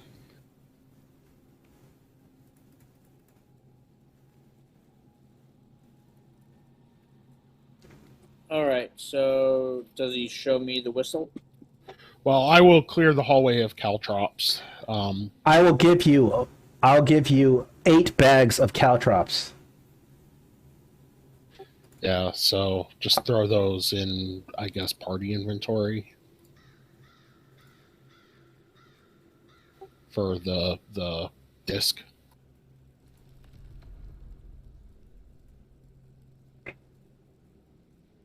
He's clearing the caltrops. Can we search the room? You search the room, and it appears that you do find a couple of arrows. You find some of these orc bows. But the orcs have cleared out of this area. As a matter of fact, there pretty much are no orcs left from what you can see as you guys look around these rooms, because you guys have slain a massive amount of orcs. I wonder why that old guy was so important.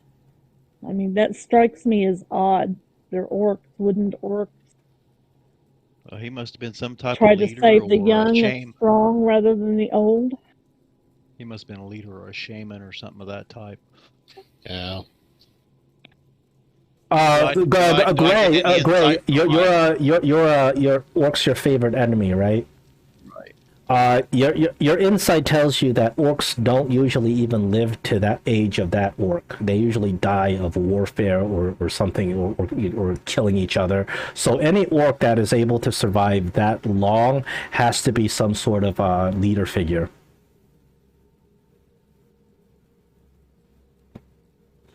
So I relay that to the party that this orc must be some leader or somebody very important. But you also know, after fighting the great Ulfe, you know that it often is the case where orcs can get easily subjugated by some force that's more powerful than they are, either a powerful evil wizard or something like an ogre.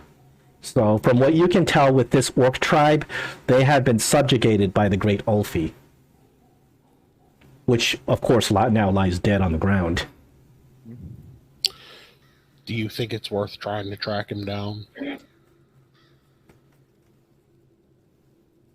I think we've got bigger fish to fry with a dragon.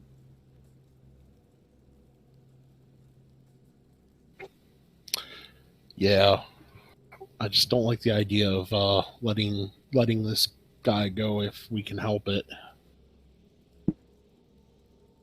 Well, if we could somehow capture him, he might be able to give us some answers about the dragon. Well, I think we had that chance to get that and decided not to.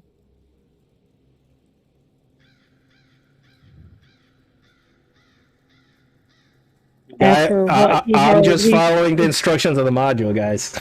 Yep.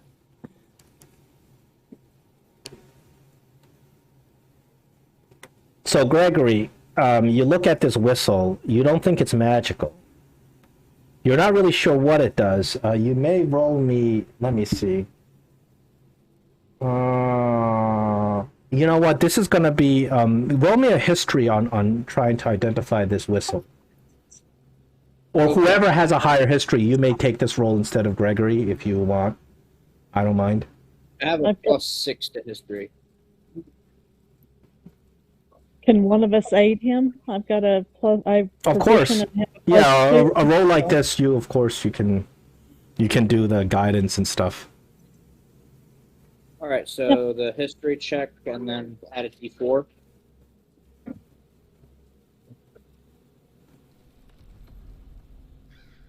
History check with a d4. Yeah. Go ahead. Okay.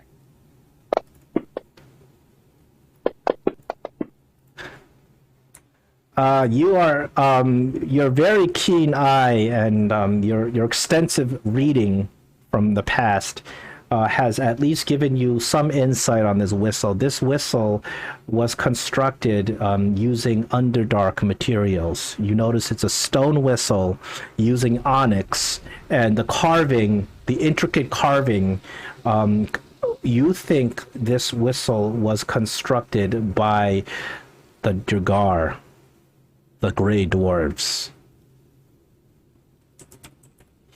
However, you don't really know what this whistle does. Is there any writing on it? There's no writing on it. It's an intricate shape. It kind of looks like a snake a little bit. It's kind of shaped like the tail pipe end of the whistle's a snake. However, there's no writing on it or any identification to tell you what exactly this whistle does. You are able to identify that this whistle was constructed probably by Grey Dwarves. Okay, so I tell the party, yeah, this whistle was probably made in the Underdark by Dwergar. What it does, who knows? I'm going to add mystery whistle. Mystery whistle. Magical at all? Greg, you don't think it's magical with your detect magic on a whistle. And as you blow it, it doesn't make any noise that you can hear. Interesting. You can't test it on the dogs because they're dead. Yeah, if it was like a dog whistle.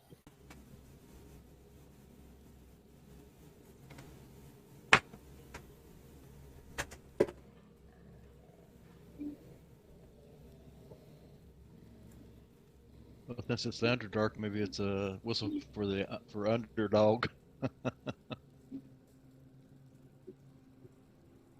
All right, what does the party want to do now? It appears that you've actually destroyed the big evil presence on this level of the keep. You don't. You guys kind of take a look around this whole level, and you don't find any more orcs or any more threats. Yeah, I was going to say, I think this all just leads back out to the main hall, right?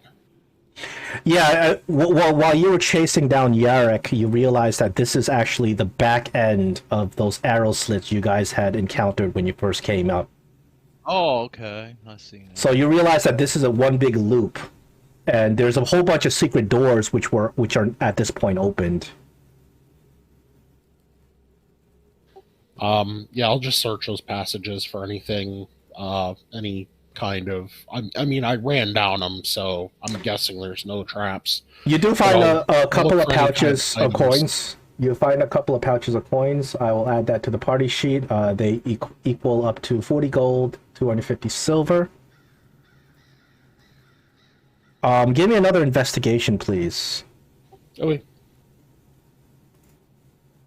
Is this for secret doors? Not doors. Okay. You find a little cubby hole, like a little brick that is kind of in the way and next to the wall. That's like a little place to stash stuff. And inside, you open it up, and you find a key, and you find 4 potions, and you recognize them immediately as potions of healing. Okay. Does the key look special in any way? It looks like a very roughly made key. Give me an insight. Okay.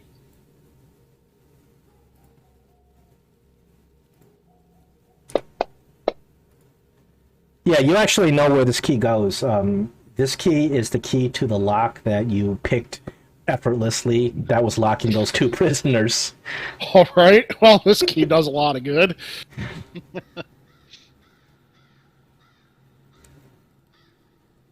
I'll go ahead and put it in my sack. Anybody want to claim these potions? I What kind of potions are think they? Lynn. Healing potions. There's 4 of them. I think Lynn and What Drake kind of potions? are. Healing potions? Yeah. I'll claim one of them. Yeah, I think Lynn is kind of low on some too. I'll split them evenly. Okay. Let me see if this works.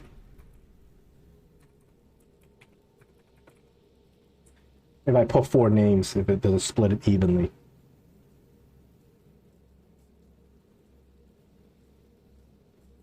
Hey, look! It did. It worked. Cool.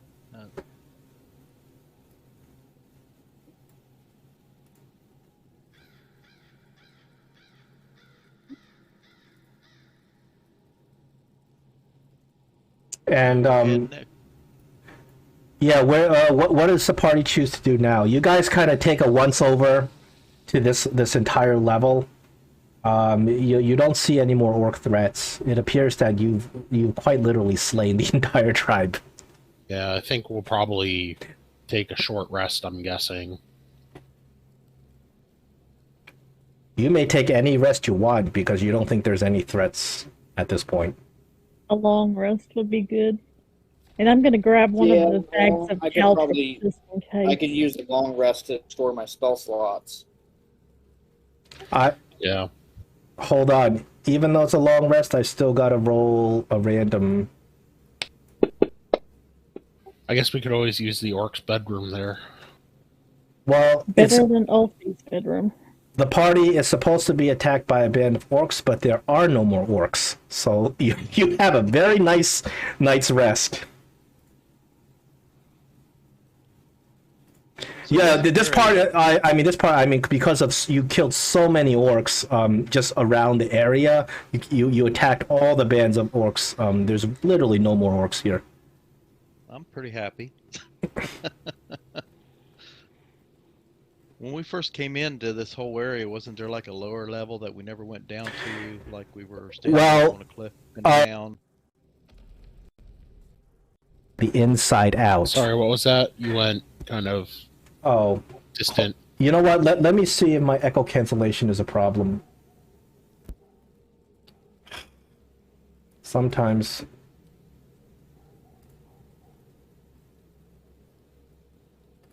Better or worse? You're fine now. Better or worse? That's good. Oh yeah, you're fine. Okay. It has to do with Discord settings that sometimes work and sometimes I have to turn on, sometimes I have to turn on. You guys, as you recall, you actually came into this dungeon from the inside out. You guys entered the dungeon through the lower level and then found the stairs back up to the level with the orcs.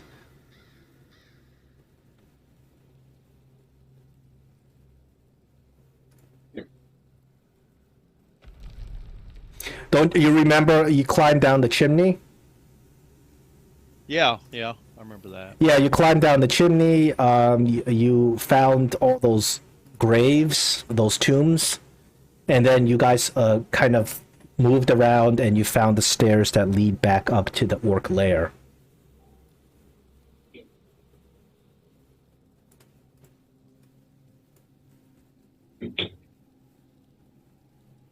Well, we must find the great sorrow of the dwarven smiths, and we haven't found that, so I guess we need to continue on that quest wherever that leads.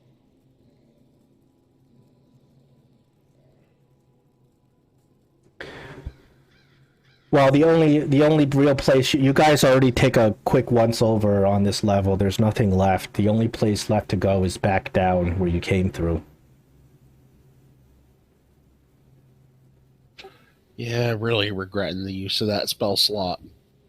Oh, you got your spell slot back because you took a long rest. Oh no, just the darkness. That was my last spell slot when I cast the darkness. If I would have not cast the darkness, I would have had Misty Step, and I could have just stepped right through the arrow slit.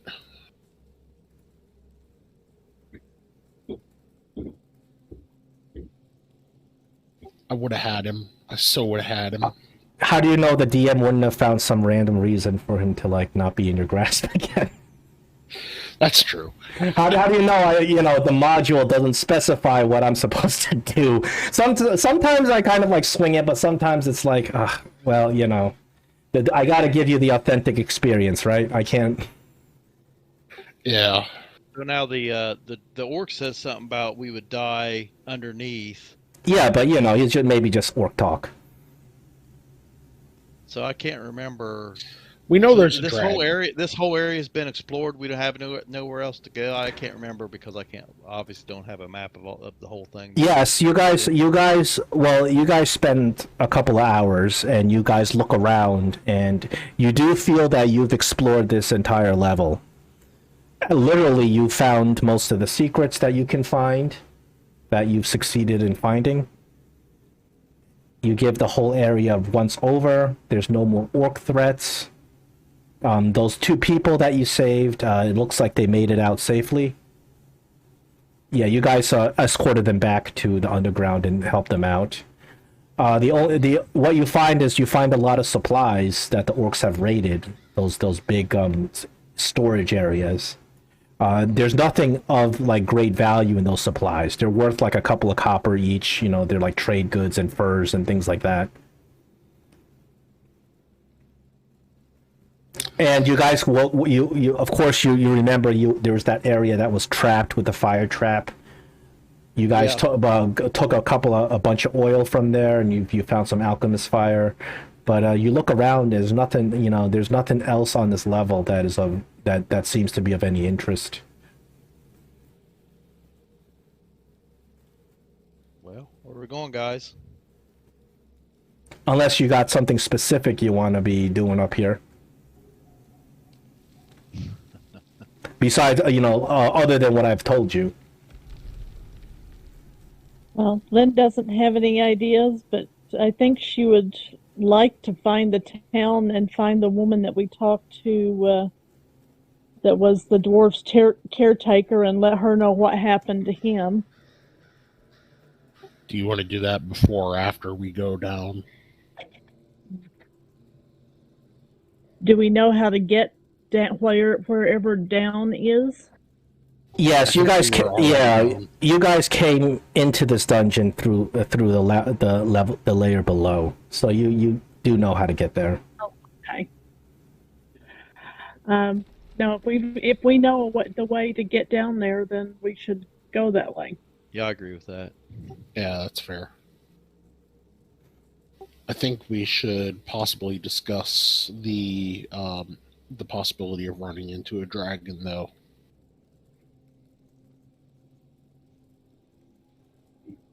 Yeah, you guys have heard now twice now the orcs talk about a dragon.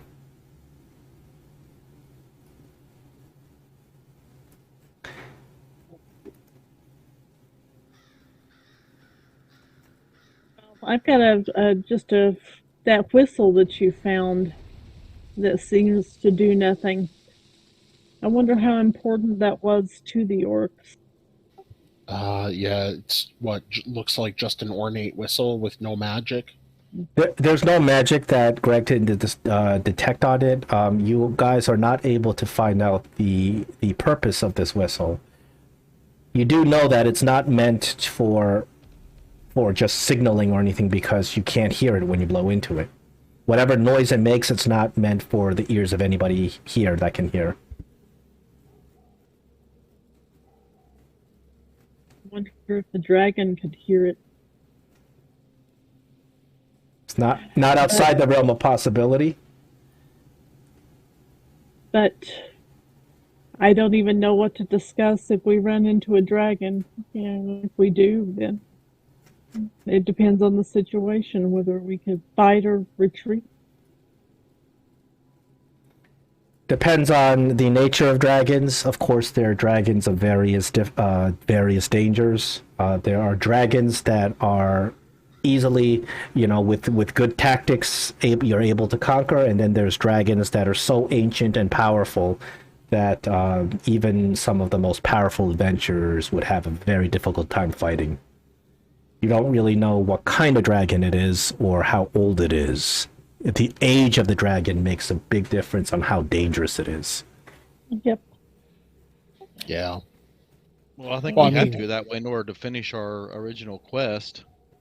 Yeah, and honestly, any dragon is dangerous. Oh, of course, but fighting a wormling like the dragon you guys encountered in the past would not be quite as bad as fighting an ancient dragon. Who, as dragons age, they become extremely intelligent. Some of them master magic. Some of them master magic so well that they actually control the nature of their layers. Yeah, if this turns out to be an ancient red dragon or even anything like that, then Lynn's ready to just say, oops, sorry, you sent the wrong people. Send someone more powerful. The ancient red dragon, like a Chardalon.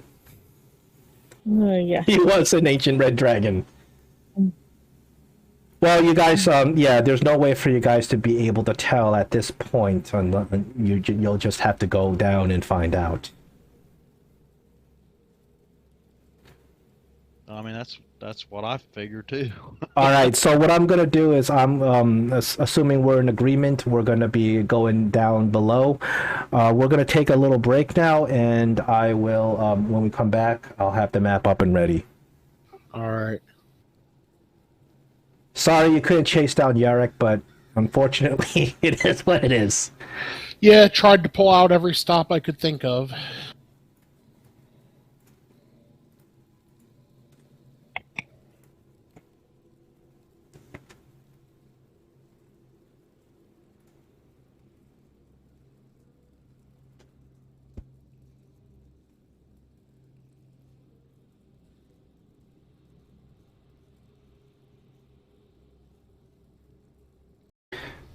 All right, since we're back, we will continue. You guys, after a nice rest and kind of deliberations, you guys make your way back down to this glittering cavern that you were in. It's actually a rather large cavern. Drake, if you're moving down, I do need a perception check. I understand you have some dark vision, 60. Oh, yeah. I need a perception check when you're down there. All right, as I move down. Oh, that's a great roll. Drake, you look up and you notice that I think you already know what these things are because you were attacked earlier by them. Do I need to back up?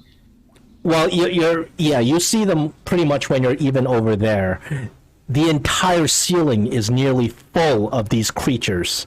They are wrapped up. They don't notice you yet. You haven't startled them. They all seem dormant, but they're wrapped up like vampire bats, hanging upside down all over the ceiling. You start counting, you reach like 10, and you realize that there's too many of them. And these are the same creatures that attacked you earlier, so you do recognize that these are sturges.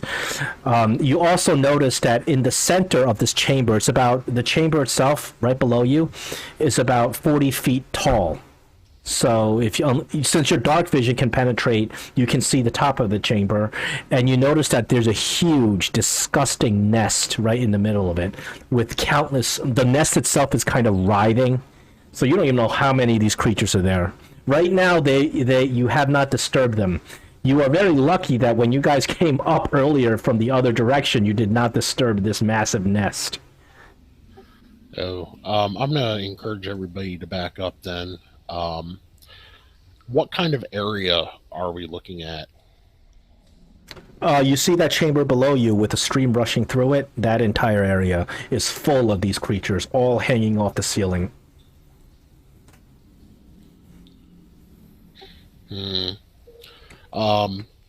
Great opportunity for some AoE. I'm gonna just kind of hint to Greg that if he can kill as many of these things as possible, it would.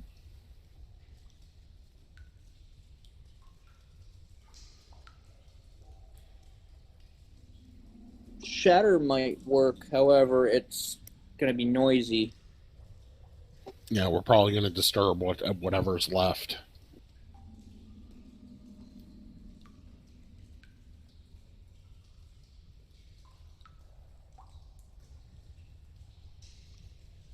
Well, before you get ready to do whatever, Lynn can cast Bless on the 3 of you. How long does that last? Let's see. Just a minute, so it needs to be right before you do it.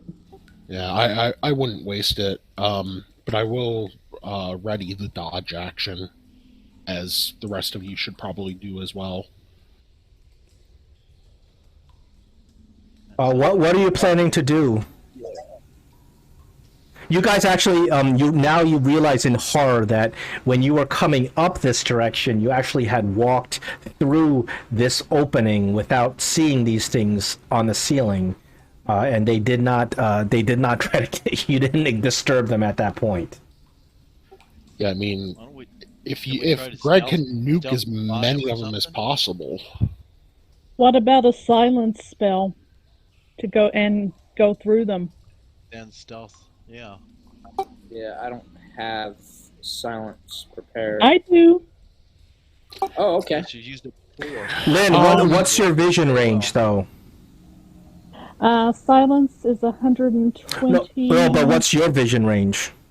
Oh, my vision. These things are 40 feet in the, up on the ceiling.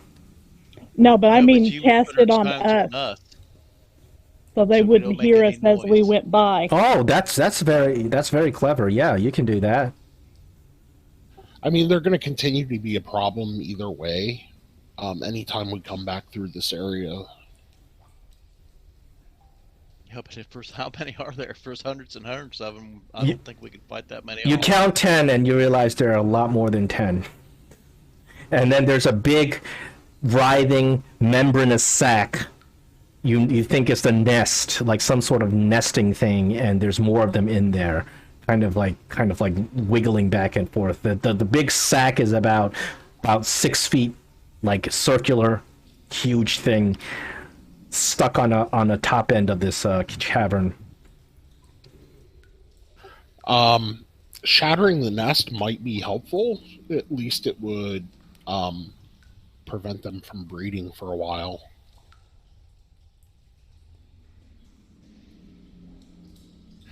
I mean, the pros and cons here are, if we shatter, it's probably definitely going to lead to combat. But I don't think these things are all that difficult. But in If they large were gonna quantities, attack anything us- is dangerous.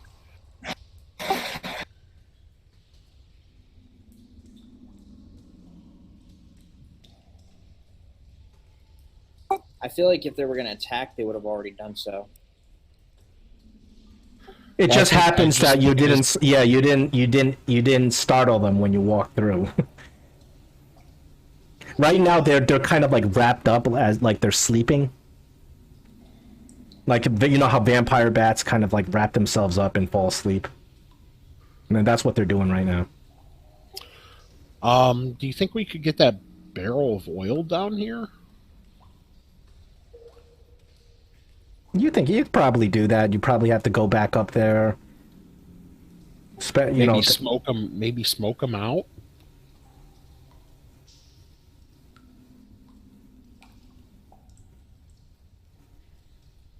I'm trying to be clever here, so. hey, you tell me what you want. We should just If you keep remember, going. if you Not remember mind last them. time we fought them, that they attached to you. Yeah, when Drake, you remember very painfully that these creatures, they're not very strong, but once they get attached to you, they just do damage. They don't even have to roll attacks. They just they hook onto you with their proboscis and they just drain blood. I think maybe we try the silence idea and get by them, and then if they're still here, if we come back this way, then we look at those other possibilities. That sounds like a good idea. Yeah, the only pro I can think of with dealing with it now is if for some reason we needed to retreat quickly, we would have a path to retreat quickly through.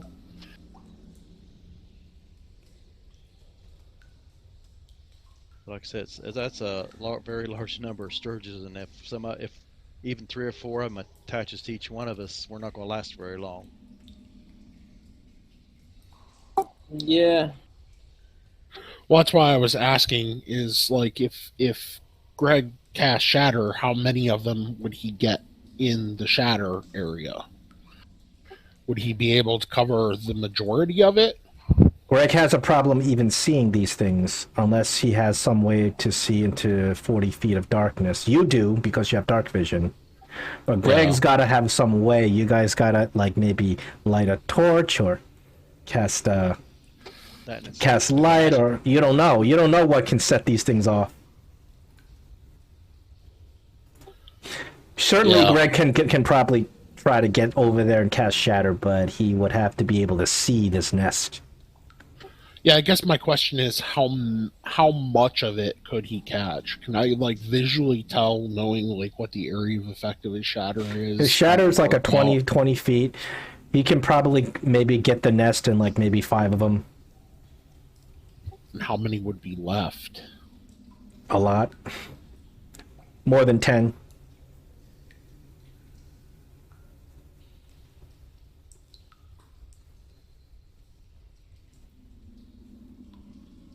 You don't actually, you notice that a lot of them are very well camouflaged. There's some that are obvious, you spot them. Some you think that you probably missed a couple because they are perfectly camouflaged into rocks when they lie completely still, vampire-like, in this dormant state.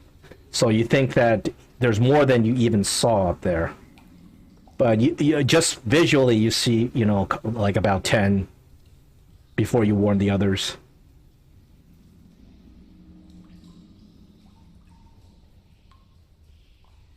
But I don't have an exact count. I still think we try to sneak by them and worry about them later.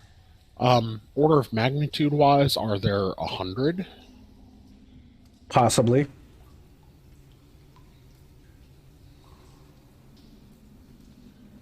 It could just be a possibility that, they could be just sleeping. We come back and they're out hunting, and we don't have to deal with as many because there weren't that many, at least, that we saw the first time we went through this way.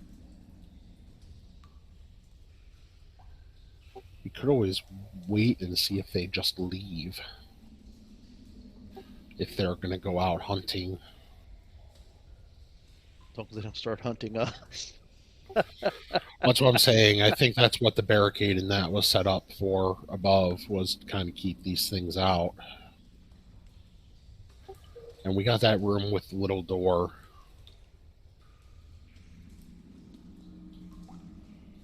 I wouldn't be adverse of trying that.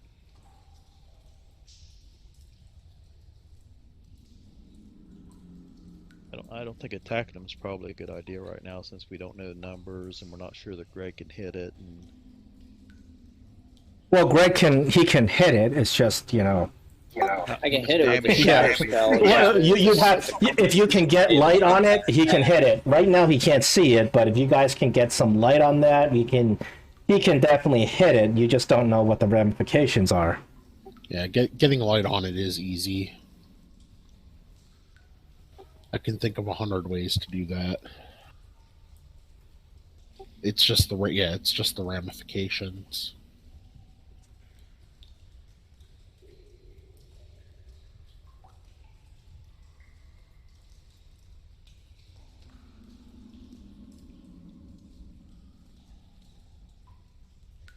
Well, you guys gonna have to make a decision on what you want to do, or else these things are gonna wake up. Yeah, I'll go with whatever. Okay. What do you choose to do? You guys did suggest, Lynn suggested to cast silence and move through them, hoping that they don't have any other way of detecting you. There's the option of open attack. Those are the two options I heard from you guys, unless you got a third option. Well, there was also the oil barrel to try and smoke them out. Because I imagine these things probably don't like fire.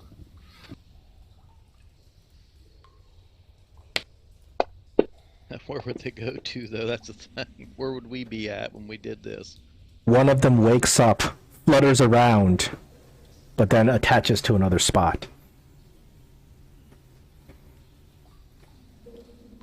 How about a Okay. vote? Okay. Well, I'm defaulting. I am.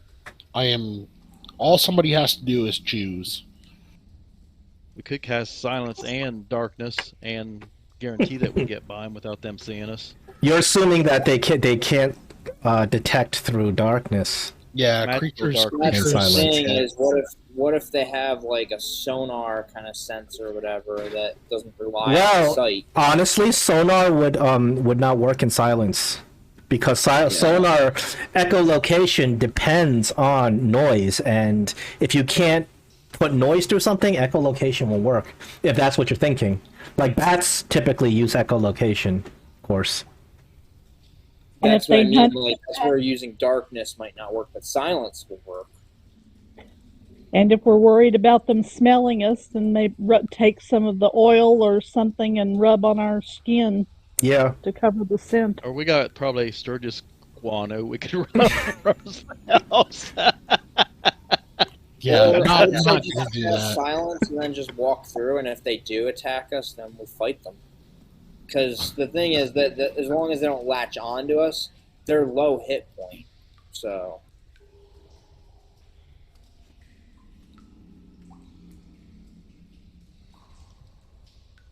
I'm fine to go with that idea. We need to do something.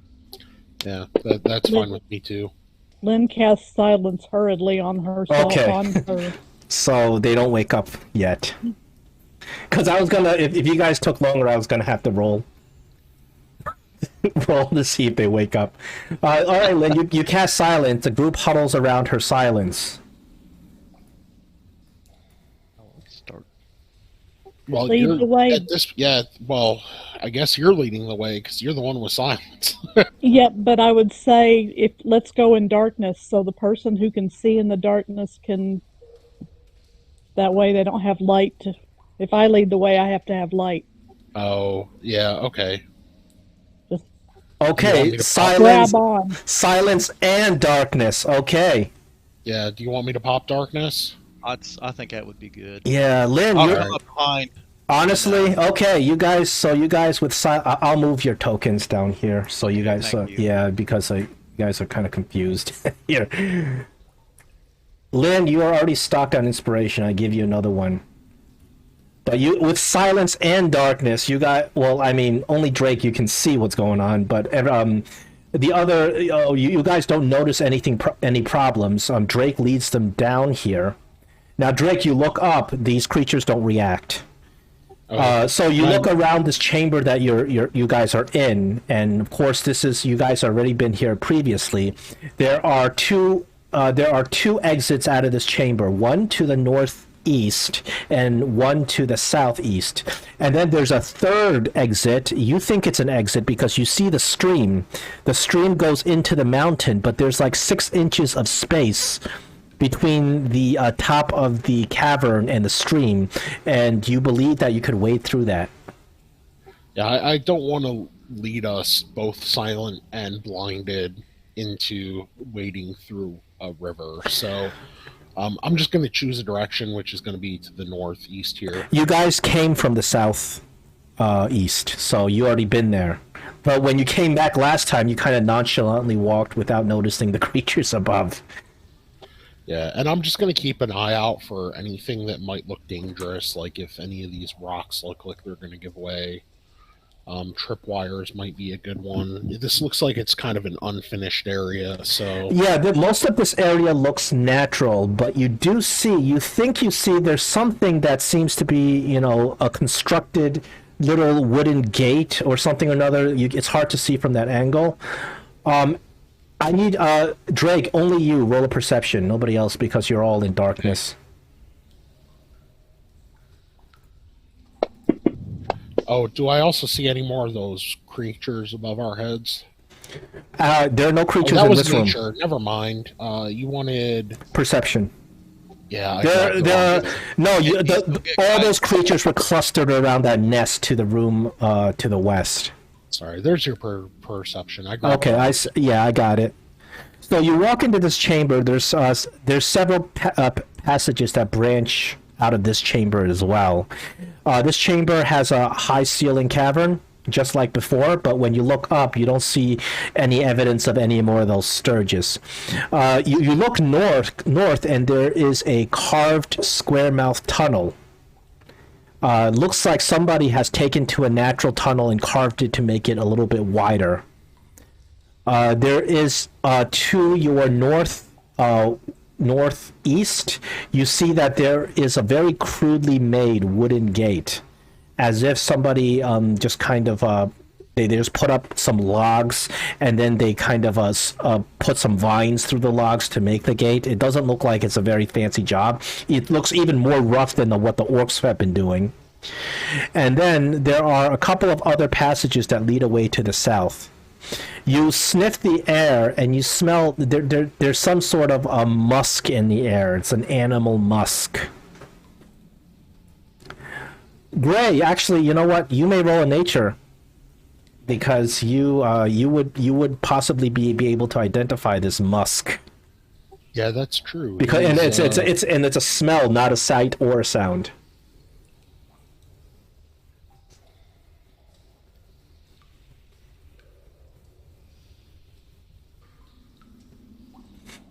You guys are kind of like walking hand in hand in the...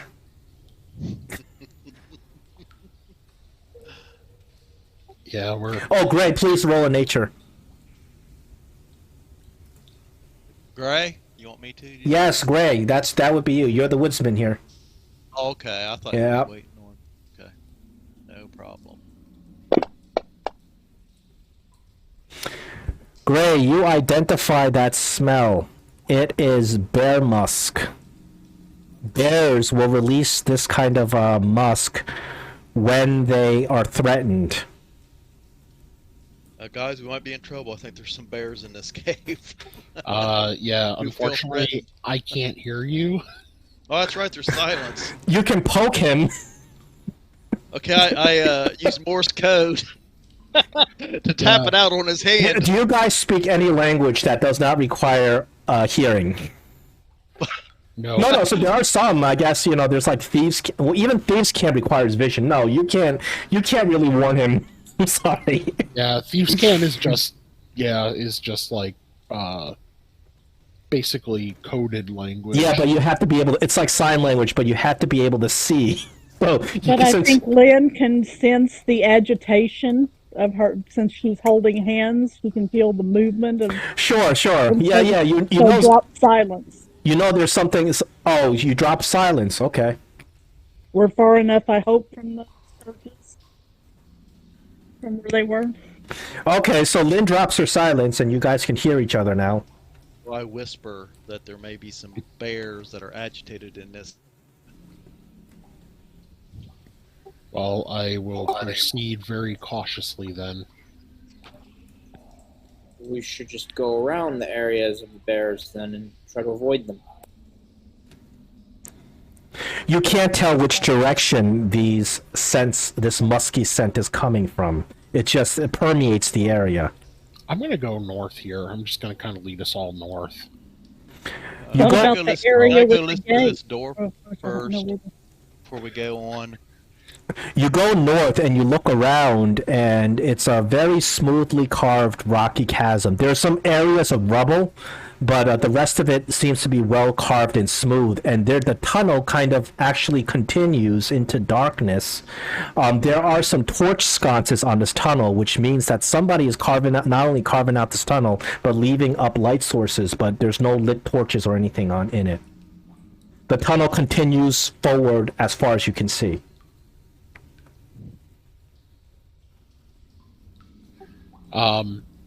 I'm just going to give a quick look around this little pocket here because I'm not seeing any passage. So. Oh, I'm sorry. The passage is this way. It's just not drawn in the map. Oh. Yeah, there's a tunnel that continues that way. I know the map doesn't show it, but you do see it obviously. And this, like I said, this tunnel has some torch sconces on it. Yeah, I will lead us down this tunnel. This is interesting to me.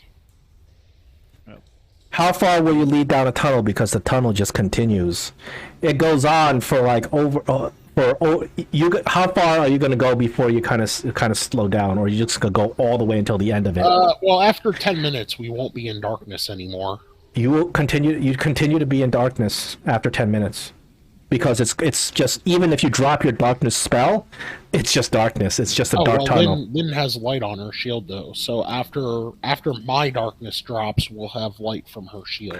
You guys walk about 300 feet into down this tunnel. You just continue down it. The tunnel, after about 300 feet, you realize that the surfaces start getting more rough, and you see some pickaxes and things, like somebody was here trying to smooth out this tunnel. And then you continue down about another 150 feet, and you end up outside, and it's nighttime. You end up outside in the stars, and you look around, and there's a shoddily made camp with a burnt out fire.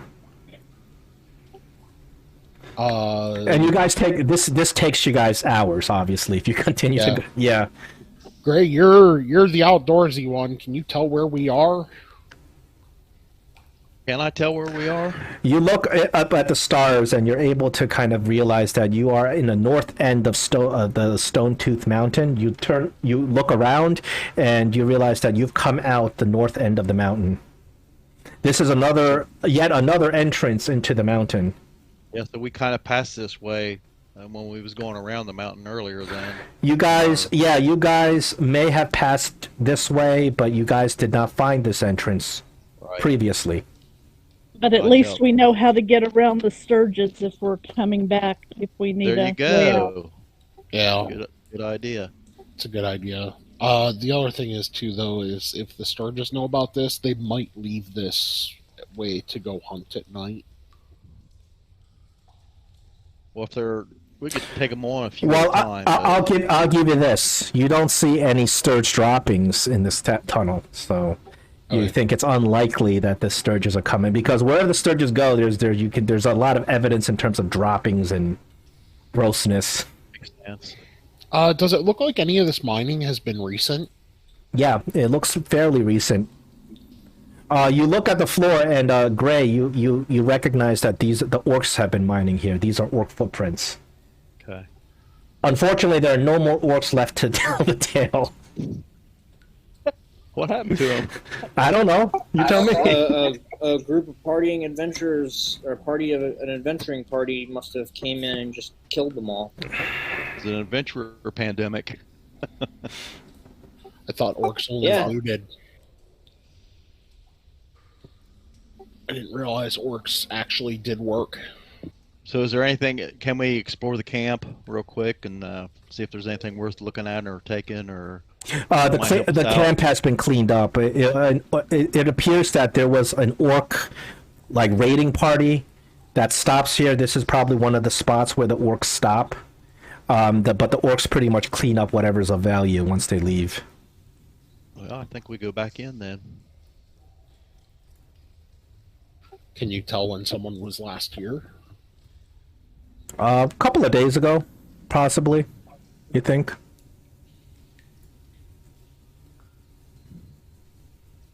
because the fire is put out, and you realize that there are some, like, kind of fresh ashes there. So you think a couple of days, fairly recent, not like hours ago, just days ago. How long have we been down here? That's a good question. I'm trying to peg whether these are orcs that we have not encountered yet, or if these are from one of those roving bands that we encountered earlier. You can roll an insight to try to figure that out, I guess. That's probably more of a Gray thing, honestly. Yeah, Gray. I'll give you an give me an advantage insight roll on your favorite enemy. Okay. Because orcs are your favorite enemy, so any of these kinds of Right. checks are advantage. Right.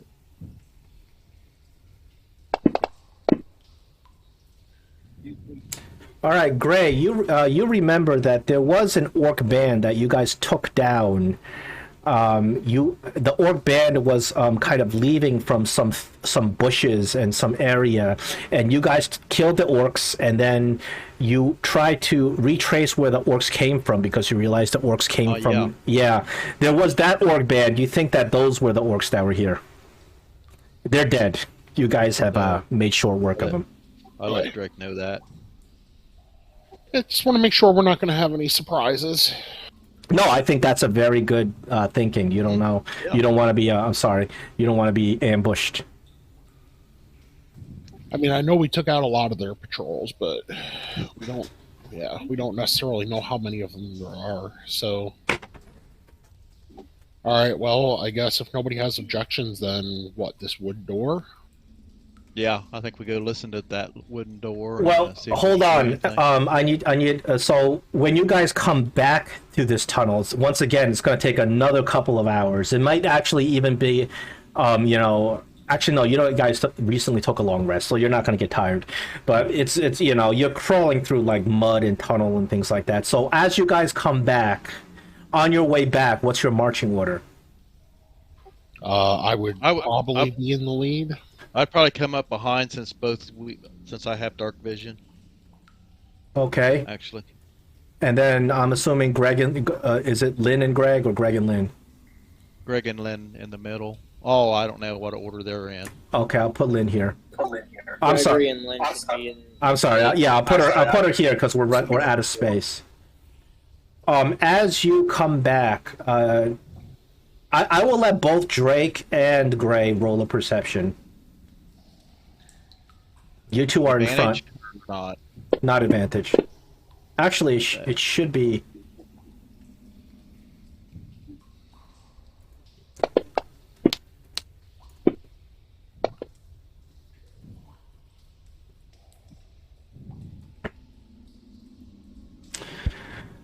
Well, luckily you're not surprised. As you come back through the tunnel, the minute you come through the entrance back into the cave, this room that you were previously in, both you, Drake and Gray, both you notice that the walls appear to be kind of moving to your left and your right. Natural or Unnatural, very something very unnatural. There's and you realize that the wall itself, there's a creature camouflaged in the wall, and the creature jumps out, and we are in a battle. Would you like to re-roll initiative, or you like to use the ones you already have? I would like want to to re-roll. Oh yeah, because you don't have any initiatives. I had a 4 anyway. No, that's not any better for me. That's not. I tied you. There were two creatures that perfectly camouflaged, hugging the rock. They look exactly like the rock. There were these little two pieces of rubble that you saw earlier. They were laid perfectly still, but as you come back, you notice that this rubble begins moving. These creatures were curled up in a ball. Now they uncurl, and these are lizard-like creatures standing on two legs, looking like this. Oh, Troglodytes. Do you know what a troglodyte is? I thought it was an ancient human being, If, actually. hey, if anybody knows what it is, you don't have to roll. You can just tell us what it is.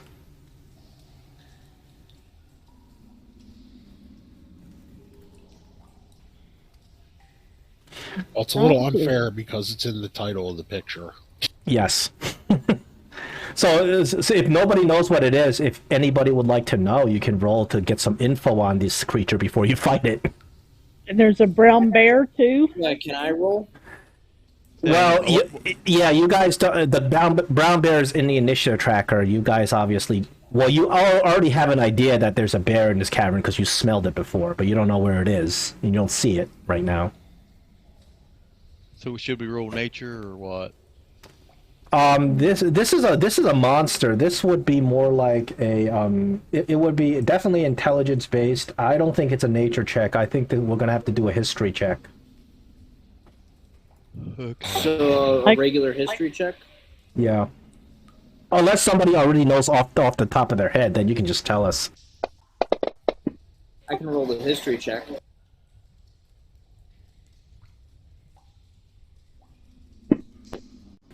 They are savage, degenerate, humanoid, walking lizard-like creatures that come from the Underdark. They are vicious monsters, and they love the flesh of surface-dwelling creatures. That is their caviar. These creatures, not only are they very strong and vicious and ferocious in their attacking, but they also are poisonous. They mark the borders of their territories with cracked bones and skulls. They have a very rudimentary sort of intelligence, but certainly not intelligent enough to reason with. And with that, it is your turn. As Greg and Drake immediately notice these two creatures and call them out. And once they call them out, you see them. All right, so is it my turn? It's your turn. You won the initiative. Okay, I can see the two troglodytes right there. I'm gonna do what I do best, and I'm gonna cast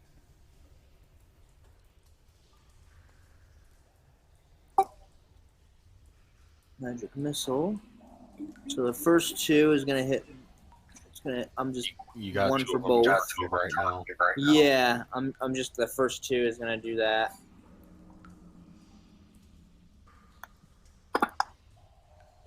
And they each take 3 damage, and I'm gonna untarget this guy and then roll for this one.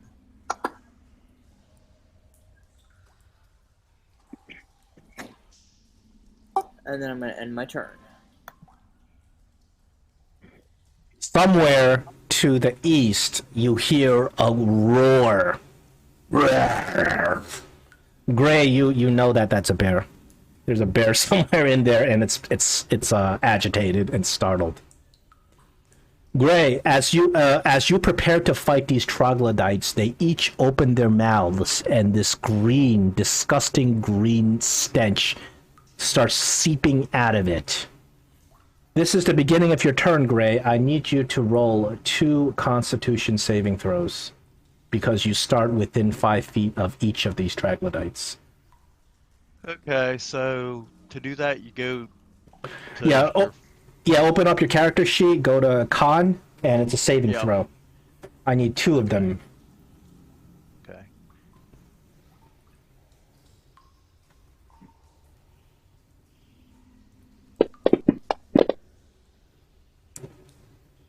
Oh, you kind of rolled 2d20.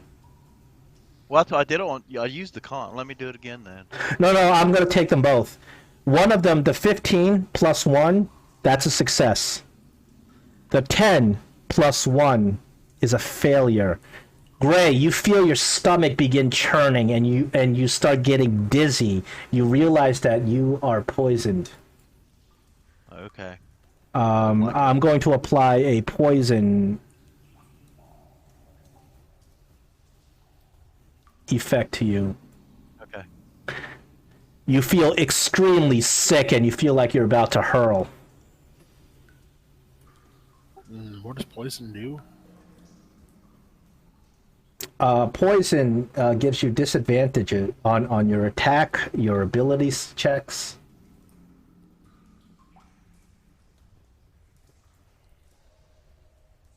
Here we go. I can share this with everybody.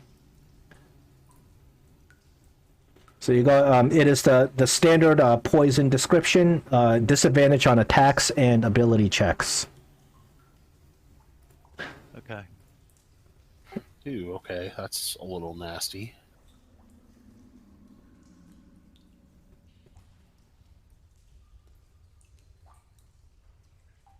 So I'm good to go then?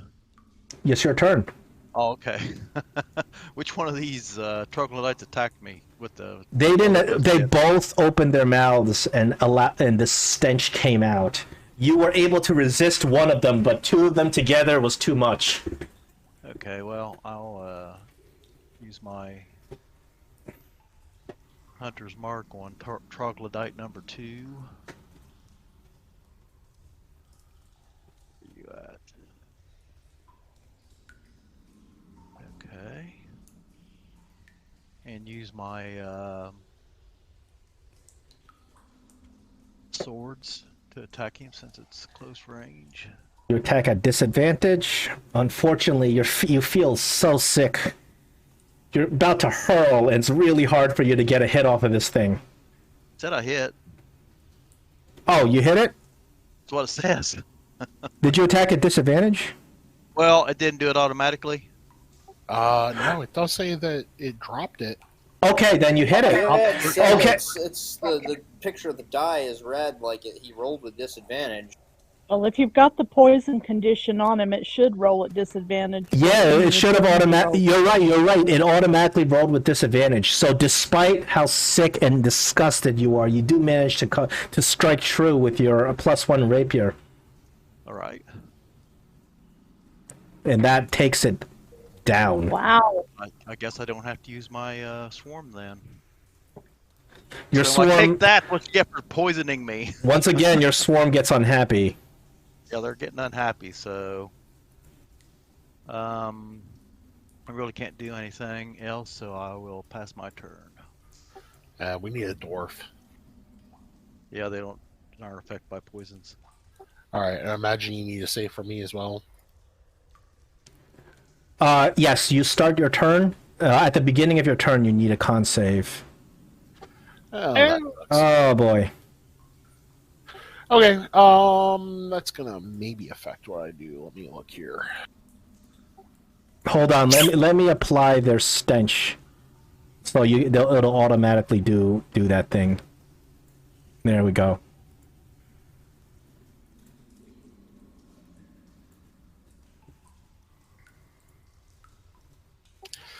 Nah, I'm gonna roll with it for the time being. I am going to unleash a couple of attacks against this guy, though.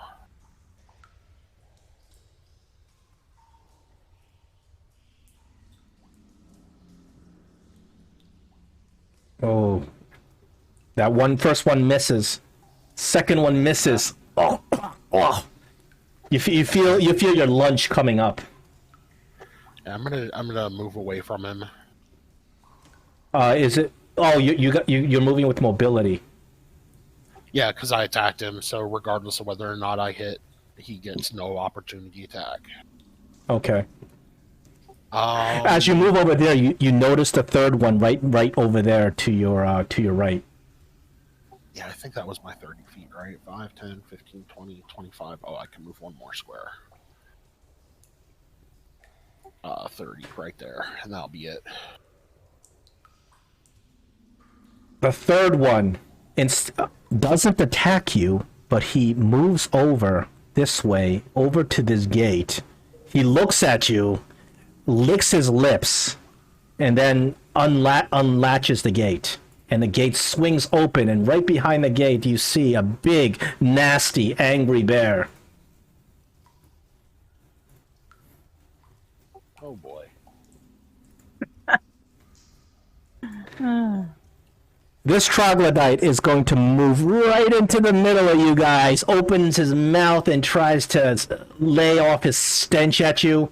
But in terms of his attack, he is going to attack Gray.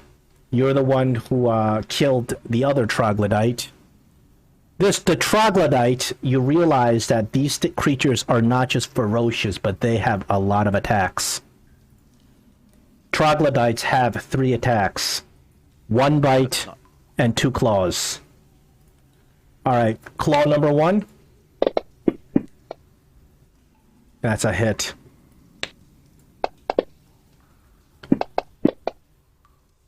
Oh, man. There goes your hunter's mark. Claw number 2. Misses badly, and finally the troglodyte comes in for a bite with his disgusting poisonous mouth.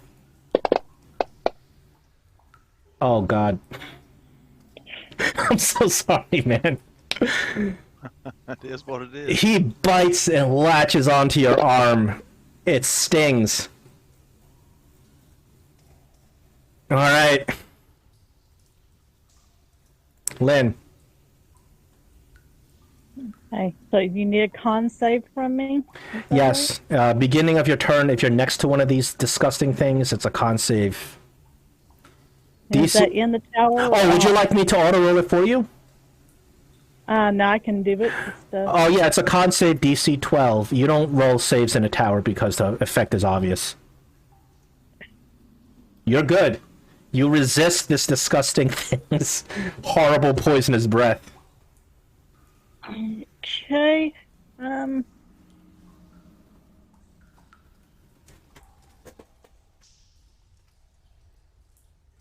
I'm going to cast Bless on the 3 people that I can reach. Me and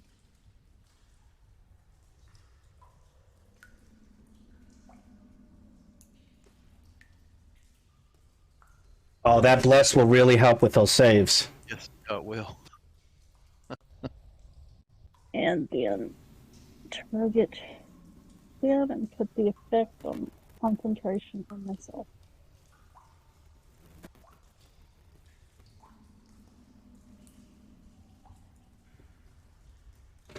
And there was the tunnel behind. Oh, well, I can't back up without getting an attack of opportunity. Yeah, of course, even though you don't see it, if you want to back up, you can back up into the tunnel. Unfortunately, this thing has gotten into melee range.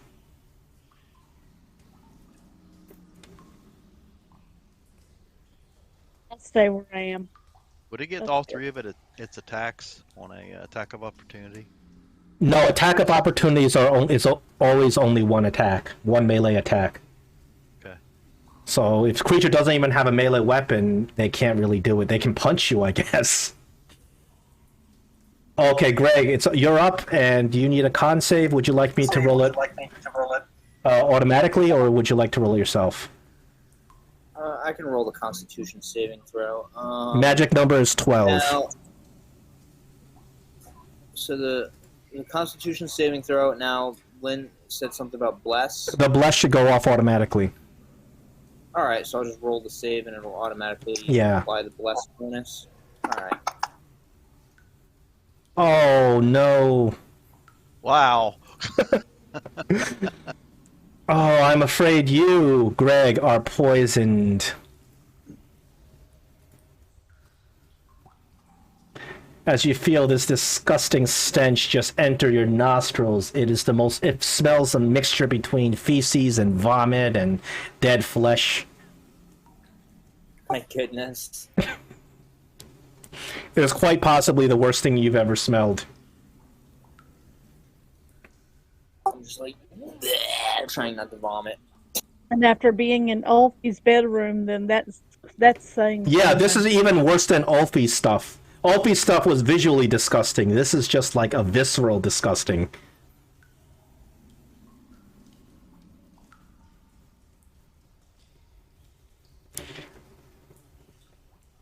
Still your turn, Greg. Okay. You have the floor, my friend. Let's see. Well, my attacks have disadvantage anyway, so you know what? Screw it. I'm gonna... Does Bless take the disadvantage away from attack? No, bless is only extra D4 on your checks and saves. Okay. I've got disadvantage on the attack anyway, so I'm gonna go ahead and firebolt him. Yeah, you can't double disadvantage, so. But you still should have the D4 on Well, your attack, one thing is, too. Greg, if you have any spells that force a save on the enemy, that would probably be the best choice if you have any spells, any cantrips like that. Like, I think Acid Splash or... Do you also get the D4 on your attack too? On your Yes. attack roll? Yeah. Yeah. You can try to cast, you can do a Firebolt at disadvantage. If you have anything like an Acid Splash, that would be a save on its part. That might be a better choice if you have it. I'm not telling you how to play, I just, don't have that okay. flash, unfortunately. So I'm gonna go ahead and attack with the disadvantage, and... Oh, it's still good. You managed to pull together with that bless.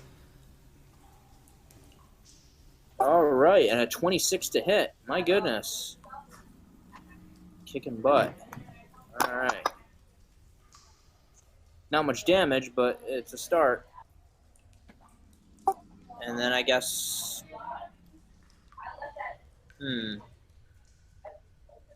I used my main action to cast Firebolt, so if I leave...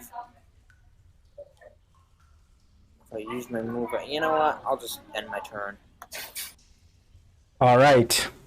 There is another troglodyte that you guys were not able to perceive. It is hiding against the wall, but now it begins to move and attacks, and it is stealthed, so it's going to attack with advantage.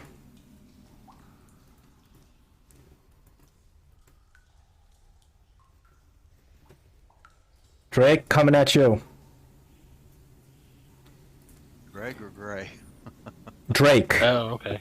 Drake. Oh, okay. That's one miss. That's two misses. Oh, Nice. yes. Way to All right. dodge. Let's see if this bite's gonna miss.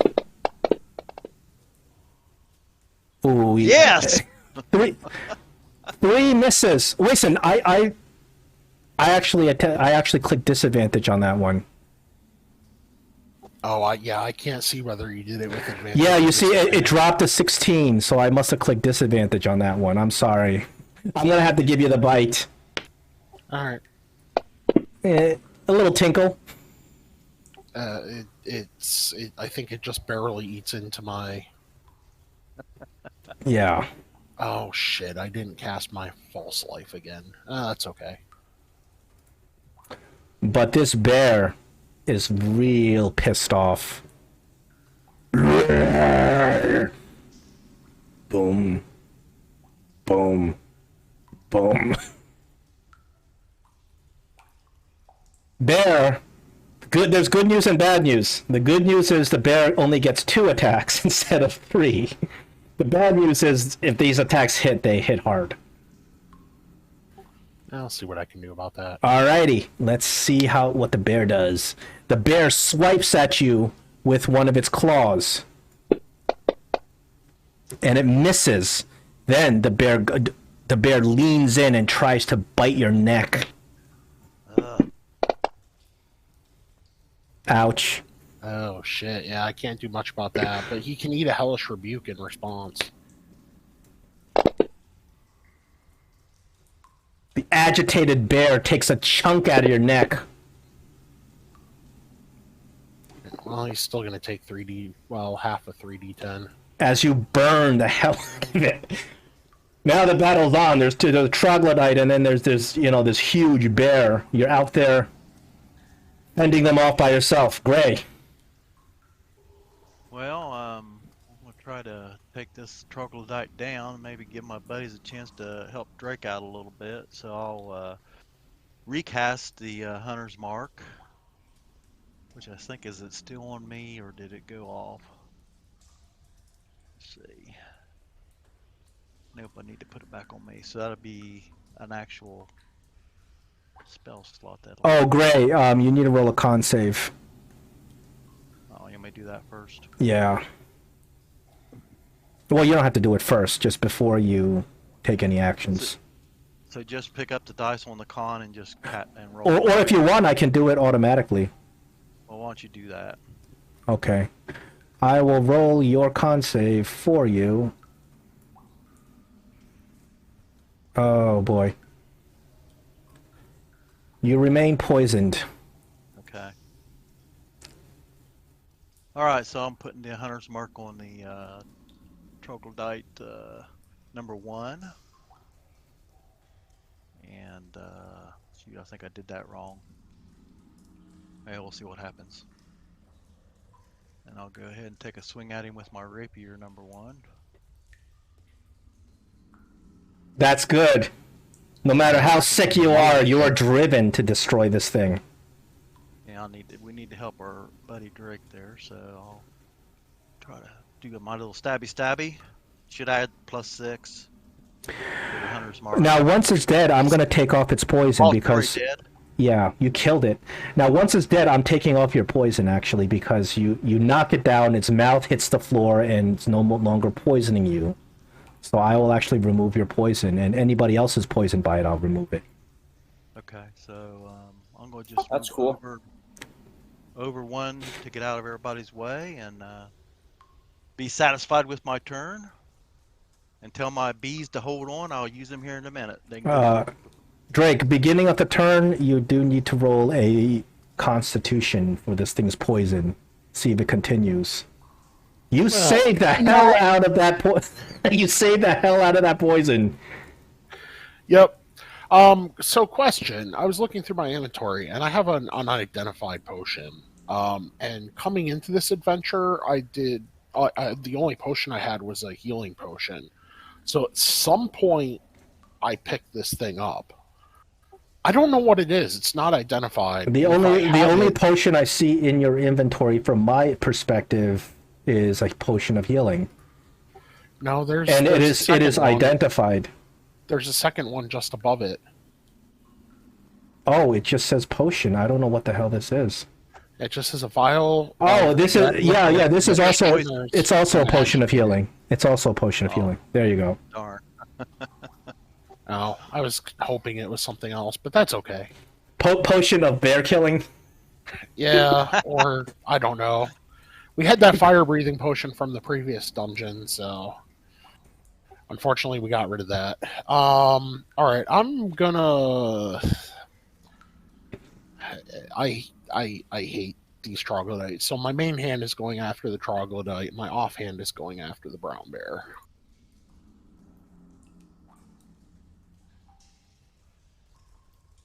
And I don't have to roll at disadvantage, thankfully.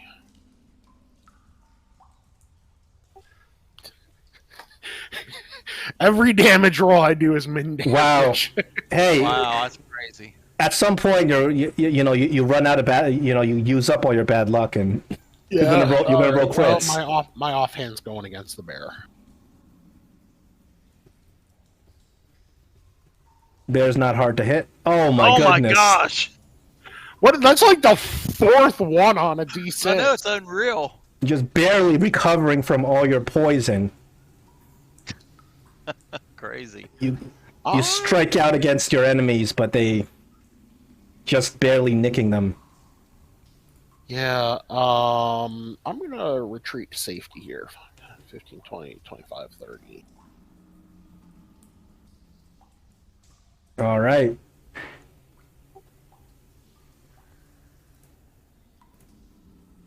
And now it's this troglodyte's turn. He's going to 1, 2, 25. Okay. He's going to come right into the mix and say hello. He's excited to meet you all. He looks around, and he's going to bite the least injured, which is Gregory.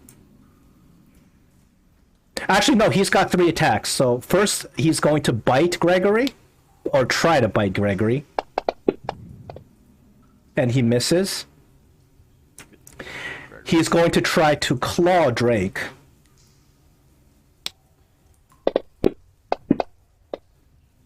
And he misses. And for his final attack is going to go to Gray. This troglodyte can go suck a lemon. Oh, and he hits, of course. Slashes you, Gray, but he opens his mouth, and once again this disgusting poisonous gas just permeates the air. Lynn, I will allow you to not be in melee range of this thing. Thank you. On the beginning of your turn. So I'm Thank poisoned you. again. You're not. It's not your. You only roll it in the beginning of your turn. Oh. So it's not your turn. It's not your chance to roll it yet. Well, I still have the poison on my on the. Yeah, you combat. still have it, but you get to roll again in the beginning of your turn. Oh. Okay. Lynn is going to cast Toll the Dead on the bear. Bong! Come on, Lynn. Some church bells go off. Dong, dong. The bear saves.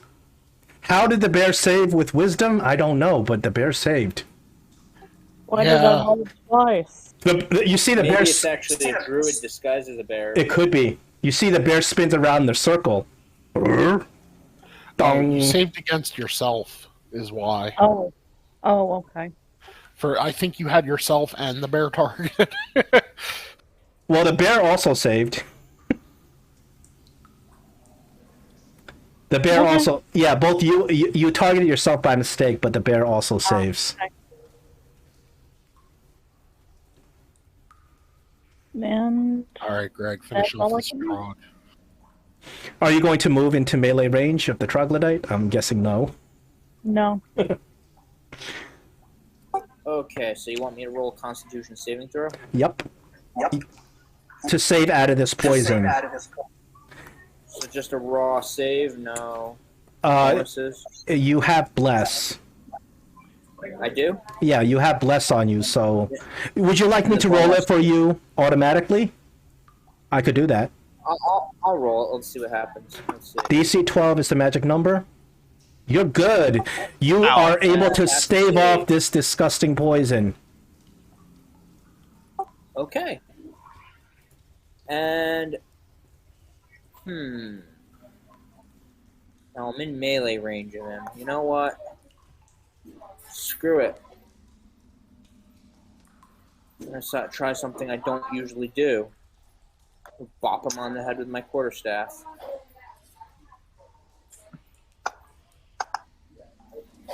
The wizard hits the troglodyte on the head with his quarterstaff.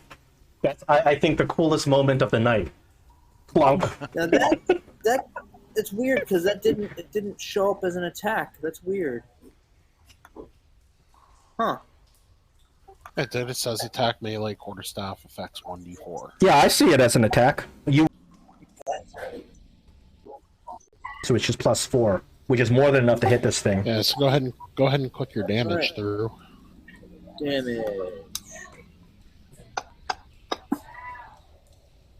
You clunk it, it hisses at you angrily. And I tell him, go screw yourself, and then I end my turn. This troglodyte. 1, 2, 3, 4, 5. Yep.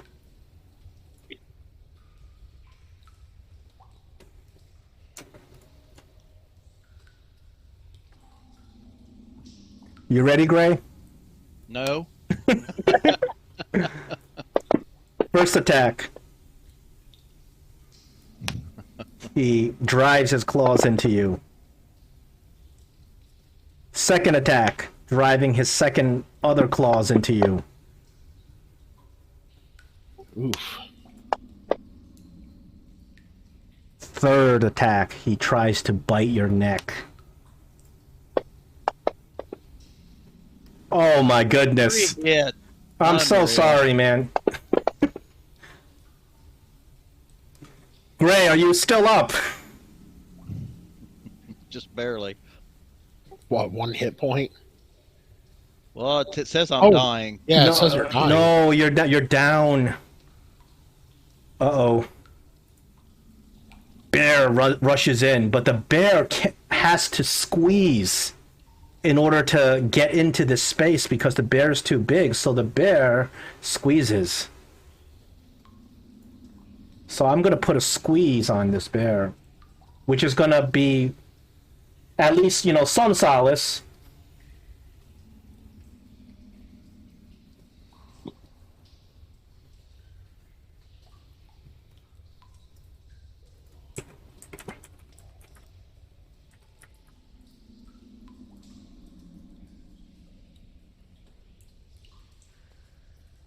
The bear has disadvantage on his dex saves when he's squeezing, and on his attacks. That's good. So it's going to be a little bit of solace, I guess.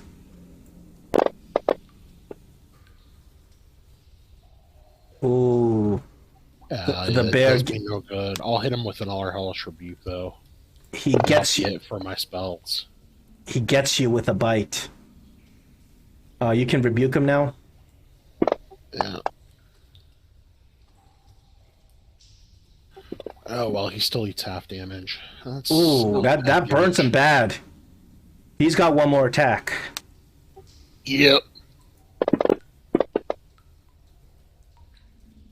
Man, That's Oh gonna my- put me- that's that disadvantage. Yeah, that's gonna put me down. Oh my goodness. You I only ready? have 6 hit points. Yeah. He's got. What if he rolls real bad? Yeah. Oh boy. Gray, Drake and I are standing at the pearly gates. Gray, I need a death save. Oh, you want me to do it? Okay. In the tower, does it matter? No, you don't have to do it in a tower. You still get blessed. Oh my goodness. Do I got a? Can I take a inspiration? Well, not after you roll. Oh, well, I didn't. Okay. Yeah. You remember you got if you guys have 3 inspirations, you may roll that magic inspiration, but you only get 1 per game. Yeah. Yeah, you might want to use it next. Well, not the magic, but you might want to use regular inspiration next. The magic inspiration can roll you a 20 and get you right up. But, you're I used it up the next. you don't know time, what so- you don't know what you're going to need to do with that big dragon you're going to fight later on. I mean, I used it up the last. Just time, use one so- inspiration to give you advantage on your death save. Right. That's. All right, Yeah, at Drake. least that way you're okay unless you roll double ones. Drake, your save. Yeah, Oh my unfortunately, goodness. It's all right. All right. This troglodyte's going to come in.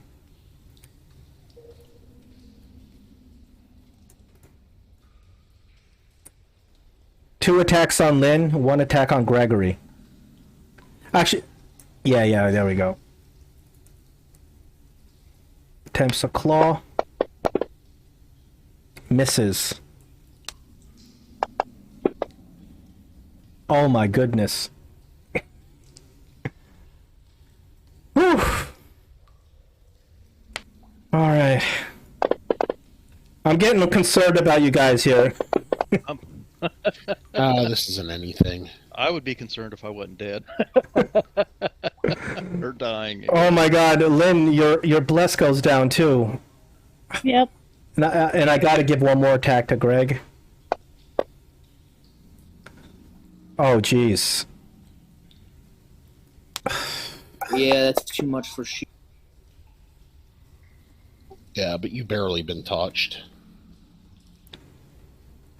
Lynn. You need a con save, right? Yep. Okay. I can roll 1 automatically if you'd like. A 7 unfortunately doesn't do it. You are Oh, poisoned. Okay. But for my action, I am going to use Channel Divinity Preserve Life. Okay. Well, that's so needed right now. What is preserve life? It will bring you up to half your hit points, depending on her pool of hit points. What is your pool, Lynn? So hit points equal to 5 times your cleric level, which is 4. So that's 20 hit points. Okay, so I will, Gray has a total of 32 hit points, and Drake has a total of 31 hit points. Greg, I don't think applies because he's more than his half.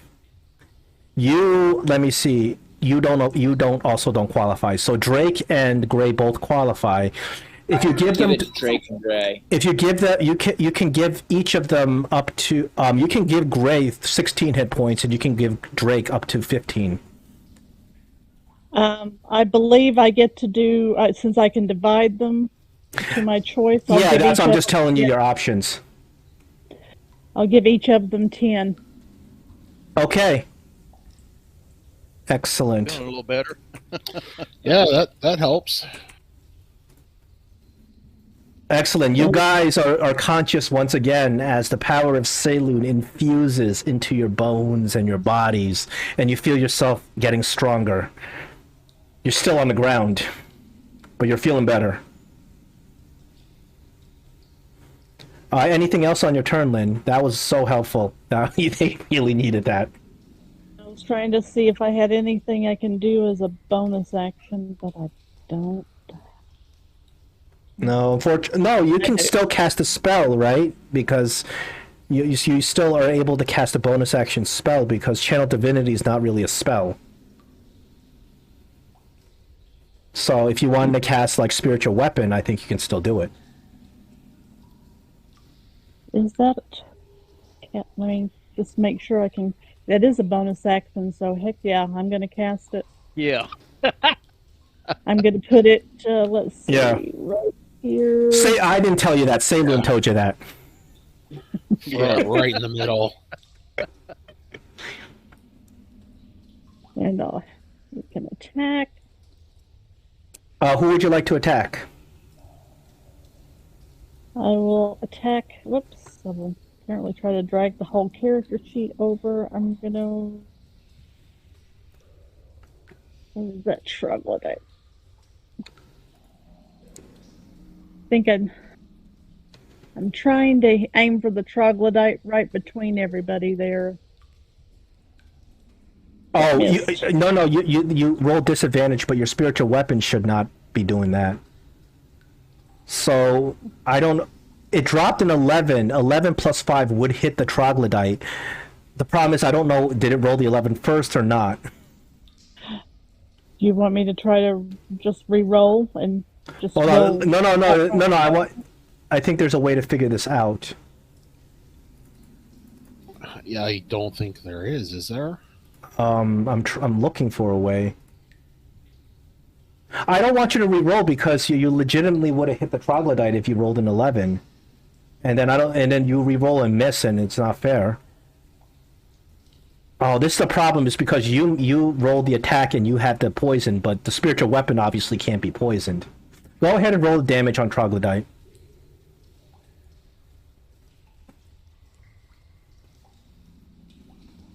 That's kind of an unforeseen circumstance. Yeah, this Whoa. is. Whoa. Max damage, way to go. Did you have him targeted?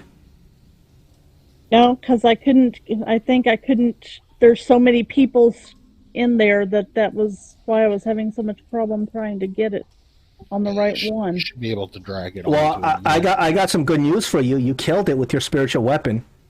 Way to go, I'm Lynn. glad the spiritual weapon can hit something. Yeah, obviously your attack roll, your spiritual weapon's attack roll does not pertain to your poison. That makes no sense. So that's why. Your spiritual weapon's pretty good. Been doing good.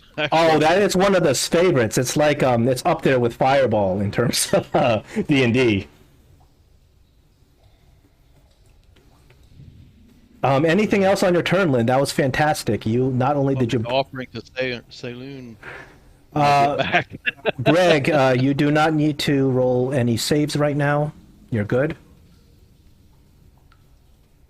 Big shining mace in front of you. Just knocked out that troglodyte next to you. All right, so and I see a big bear in front of me. You see a big bear and one more troglodyte. So here's what I'm going to do.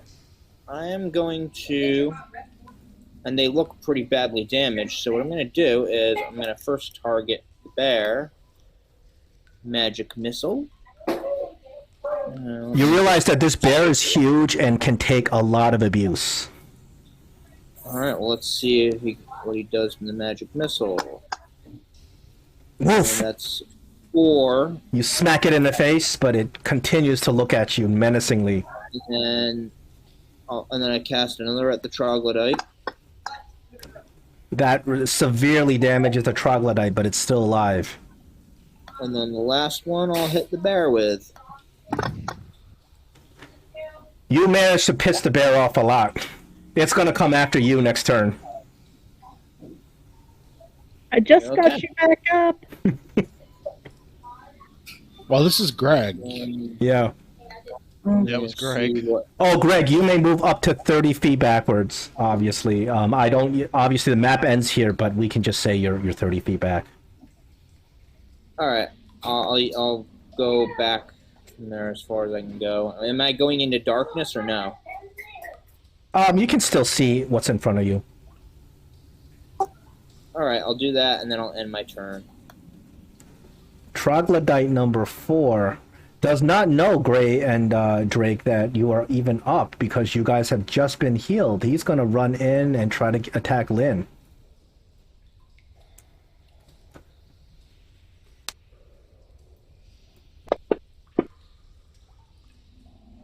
That's a hit on the bite.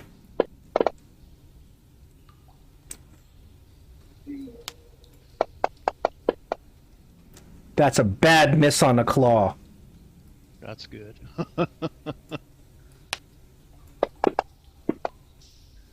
Ooh, but the second claw does get you.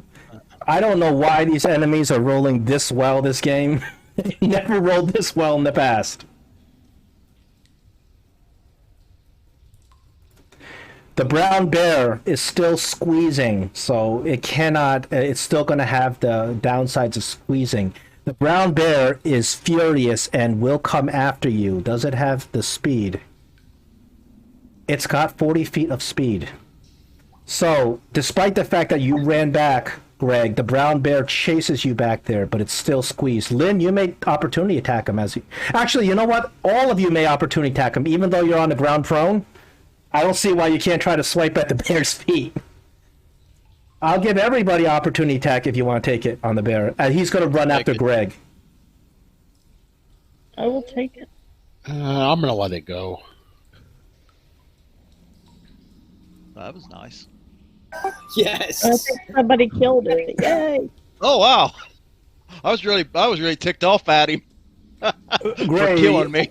Yeah.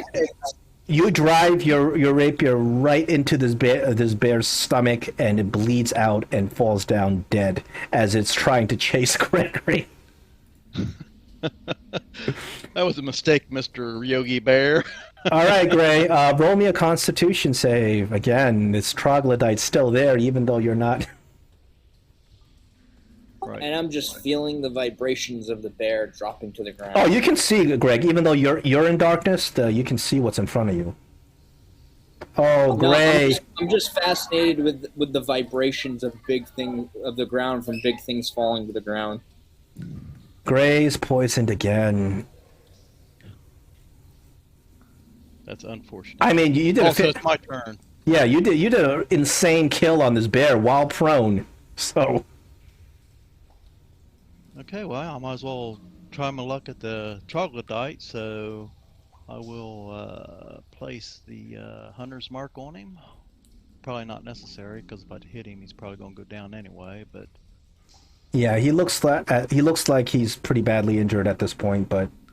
Okay, and once again, I'm going to take a melee shot at him, because I don't want to be already... You roll damage without rolling an attack. Oh. Picked up the wrong yeah, dice. I'm gonna give him his hit points back because you roll damage without rolling an attack. I just misclicked. You good now? Yeah. There we go. Woo! Yeah, that's gonna kill it. Tell me how you destroy this last foe. I am so sick and tired of this smell, so I just raise my brand new rapier up in the air and I bring it down as hard as I can right through his eye socket, right into his brain. Oh, actually, Blood spurts out of I'm his sorry. ears. I hate to cut you off, but unfortunately, you should have rolled with disadvantage. So please roll me one more time. That was too Oh. far. Now. I'm sorry, man.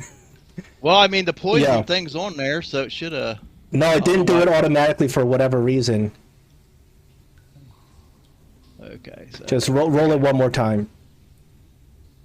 That's a miss. Oh, No, you got it. man. You got another hit. You got another attack, don't you? Yeah, I do. See, it didn't roll that one at disadvantage either, so here we go. Wait, are you attacking with a rapier and a short sword? I don't think you're Yeah. allowed to do that. Because a rapier is not Yeah. a light weapon. Yeah, that's the problem that I had, Gray, was you can't two-weapon fight unless you have the two-weapon fighting. Oh, well, I need to get my shatter spear thing back because it's finesse. No, it's not. It's not a finesse issue. It's that if you two-weapon fight, both have to be Yeah, light. it's light. It's not. Yeah, it's not finesse. It's light. Okay. The weapon has to be light. So even shatter spike. So if it's a long sword, it's not light. If it's a short sword, you can do it. Okay, well, I didn't realize that. So I've been Oh doing- my goodness! I had to nullify your crit and your 2 hits because they don't count. Well, All right. I assume you stand up, right? You're not like going to continue to be all prone and stuff. Yeah. I'm standing up. I mean, I mean, we're I going to had kill to this stand thing up to take anyway. my attacker of opportunity anyway. So Yeah, put it this way: you gave me the opportunity to regain some hit points. okay. So I'm gonna Hexblade's Curse Troglodyte number 4 here.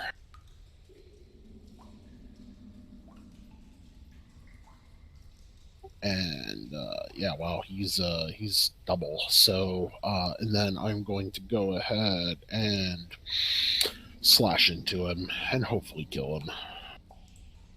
Oh, you need a con save from me, don't you? I do.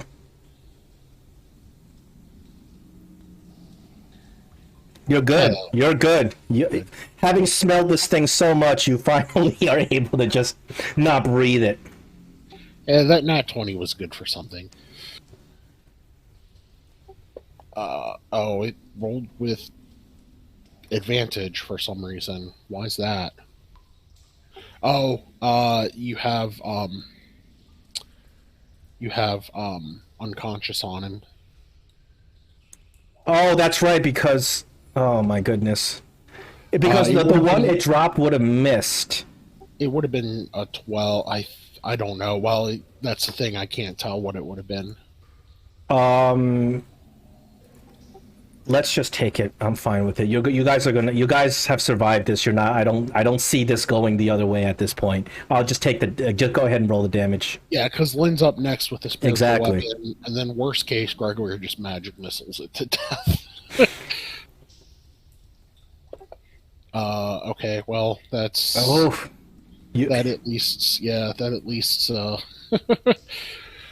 finishes that. honestly, and then you guys had me real scared on that one. Well, 2 of us died, or we're dying. Anyway, thanks to Lynn, we got to come back from the pearly gates. before I forget, I'll also regain some temporary hit points.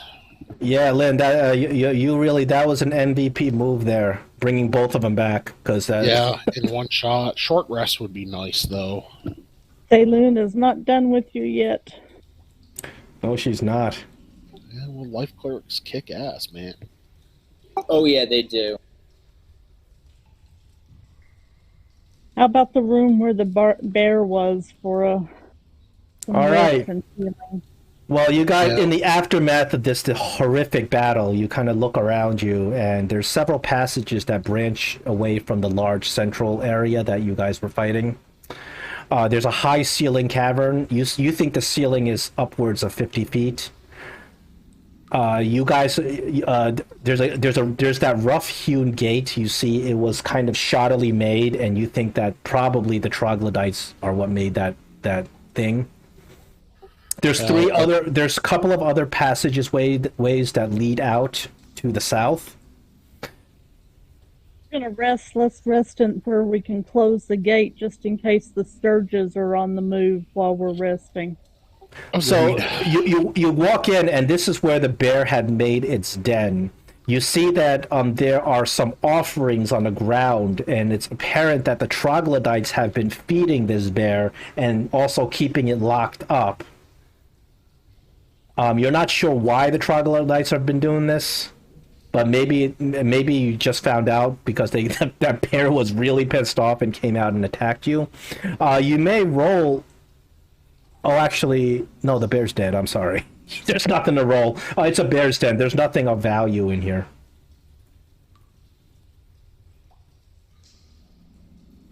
Yeah, we should probably take a short rest, though. Yeah. You have healer feet, don't you, Lynn? Yep, I do now. That's what I took this time.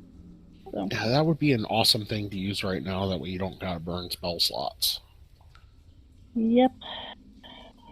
Let's see. And since we're taking a short rest anyway, we're just going to get it right back anyway. So you could do it both before and after a short rest. I wonder. I haven't put on my sheet how to indicate the uses of each healer's kit, but I will figure that out. If we're taking a short rest, I'll use my arcane recovery and regain those 2 first level spell slots. Okay. How many spell slots do you regain with arcane? Is it like half your level, or is it? Yeah, it's half your wizard level. Okay. I'm not sure if it's rounded in levels, though. Not in terms of spell slots, but in terms of levels. So, like, he can recover 1 second level spell or 2 first level spells. Okay, it's rounded up, and you can't recover anything higher than 6th level.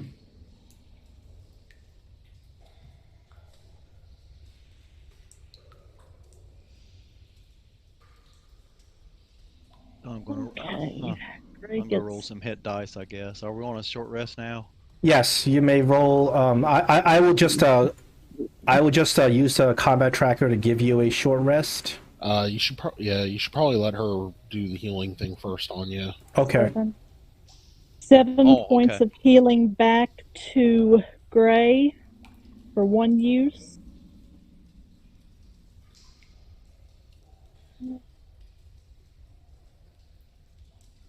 I think I'm gonna roll one of my hit dice. It's what, 1d4? Let me do 1d4 plus 4 plus your level, I thought? 4.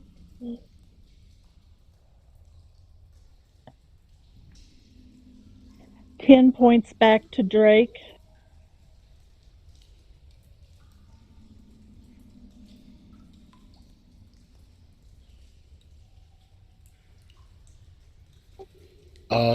I think Gray should have healed 9.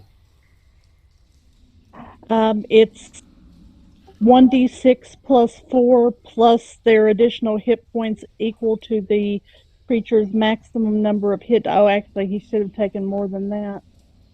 Yeah, so he should have regained 9. I was doing half. Yep. So 2 more points to both of you because I was. Okay. You can go. So Gray, an additional 2 points for Greg. Yep. Okay, I'll make that adjustment. And additional 2 points for who else? I already did it. Okay. Yeah, I should be fine. I'm only down 2. And then Gray, you got a hit dice here. All right. Yeah, I rolled a couple of them, so. All right. Now, you want me? I'll give everybody the short rest. Okay. Yep. And technically, well, yeah. Okay, never mind. It's probably better to save it.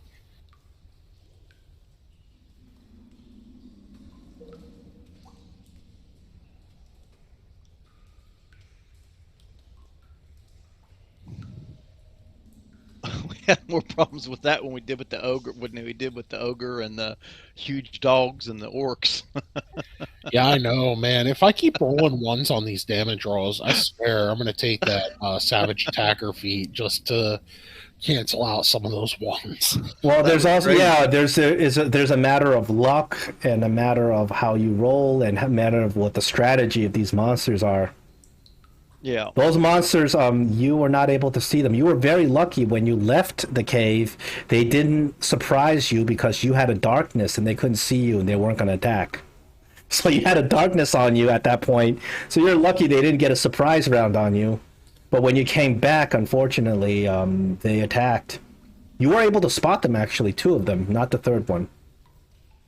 Plus, all of them had multiple attacks, so that didn't help either. Yep. Well, you're level 4 now. These are level 4-ish count encounters. Yeah, really the poison was the bad thing. The fact that we kept failing those saves. Yep. All right. I think should we end it here for today?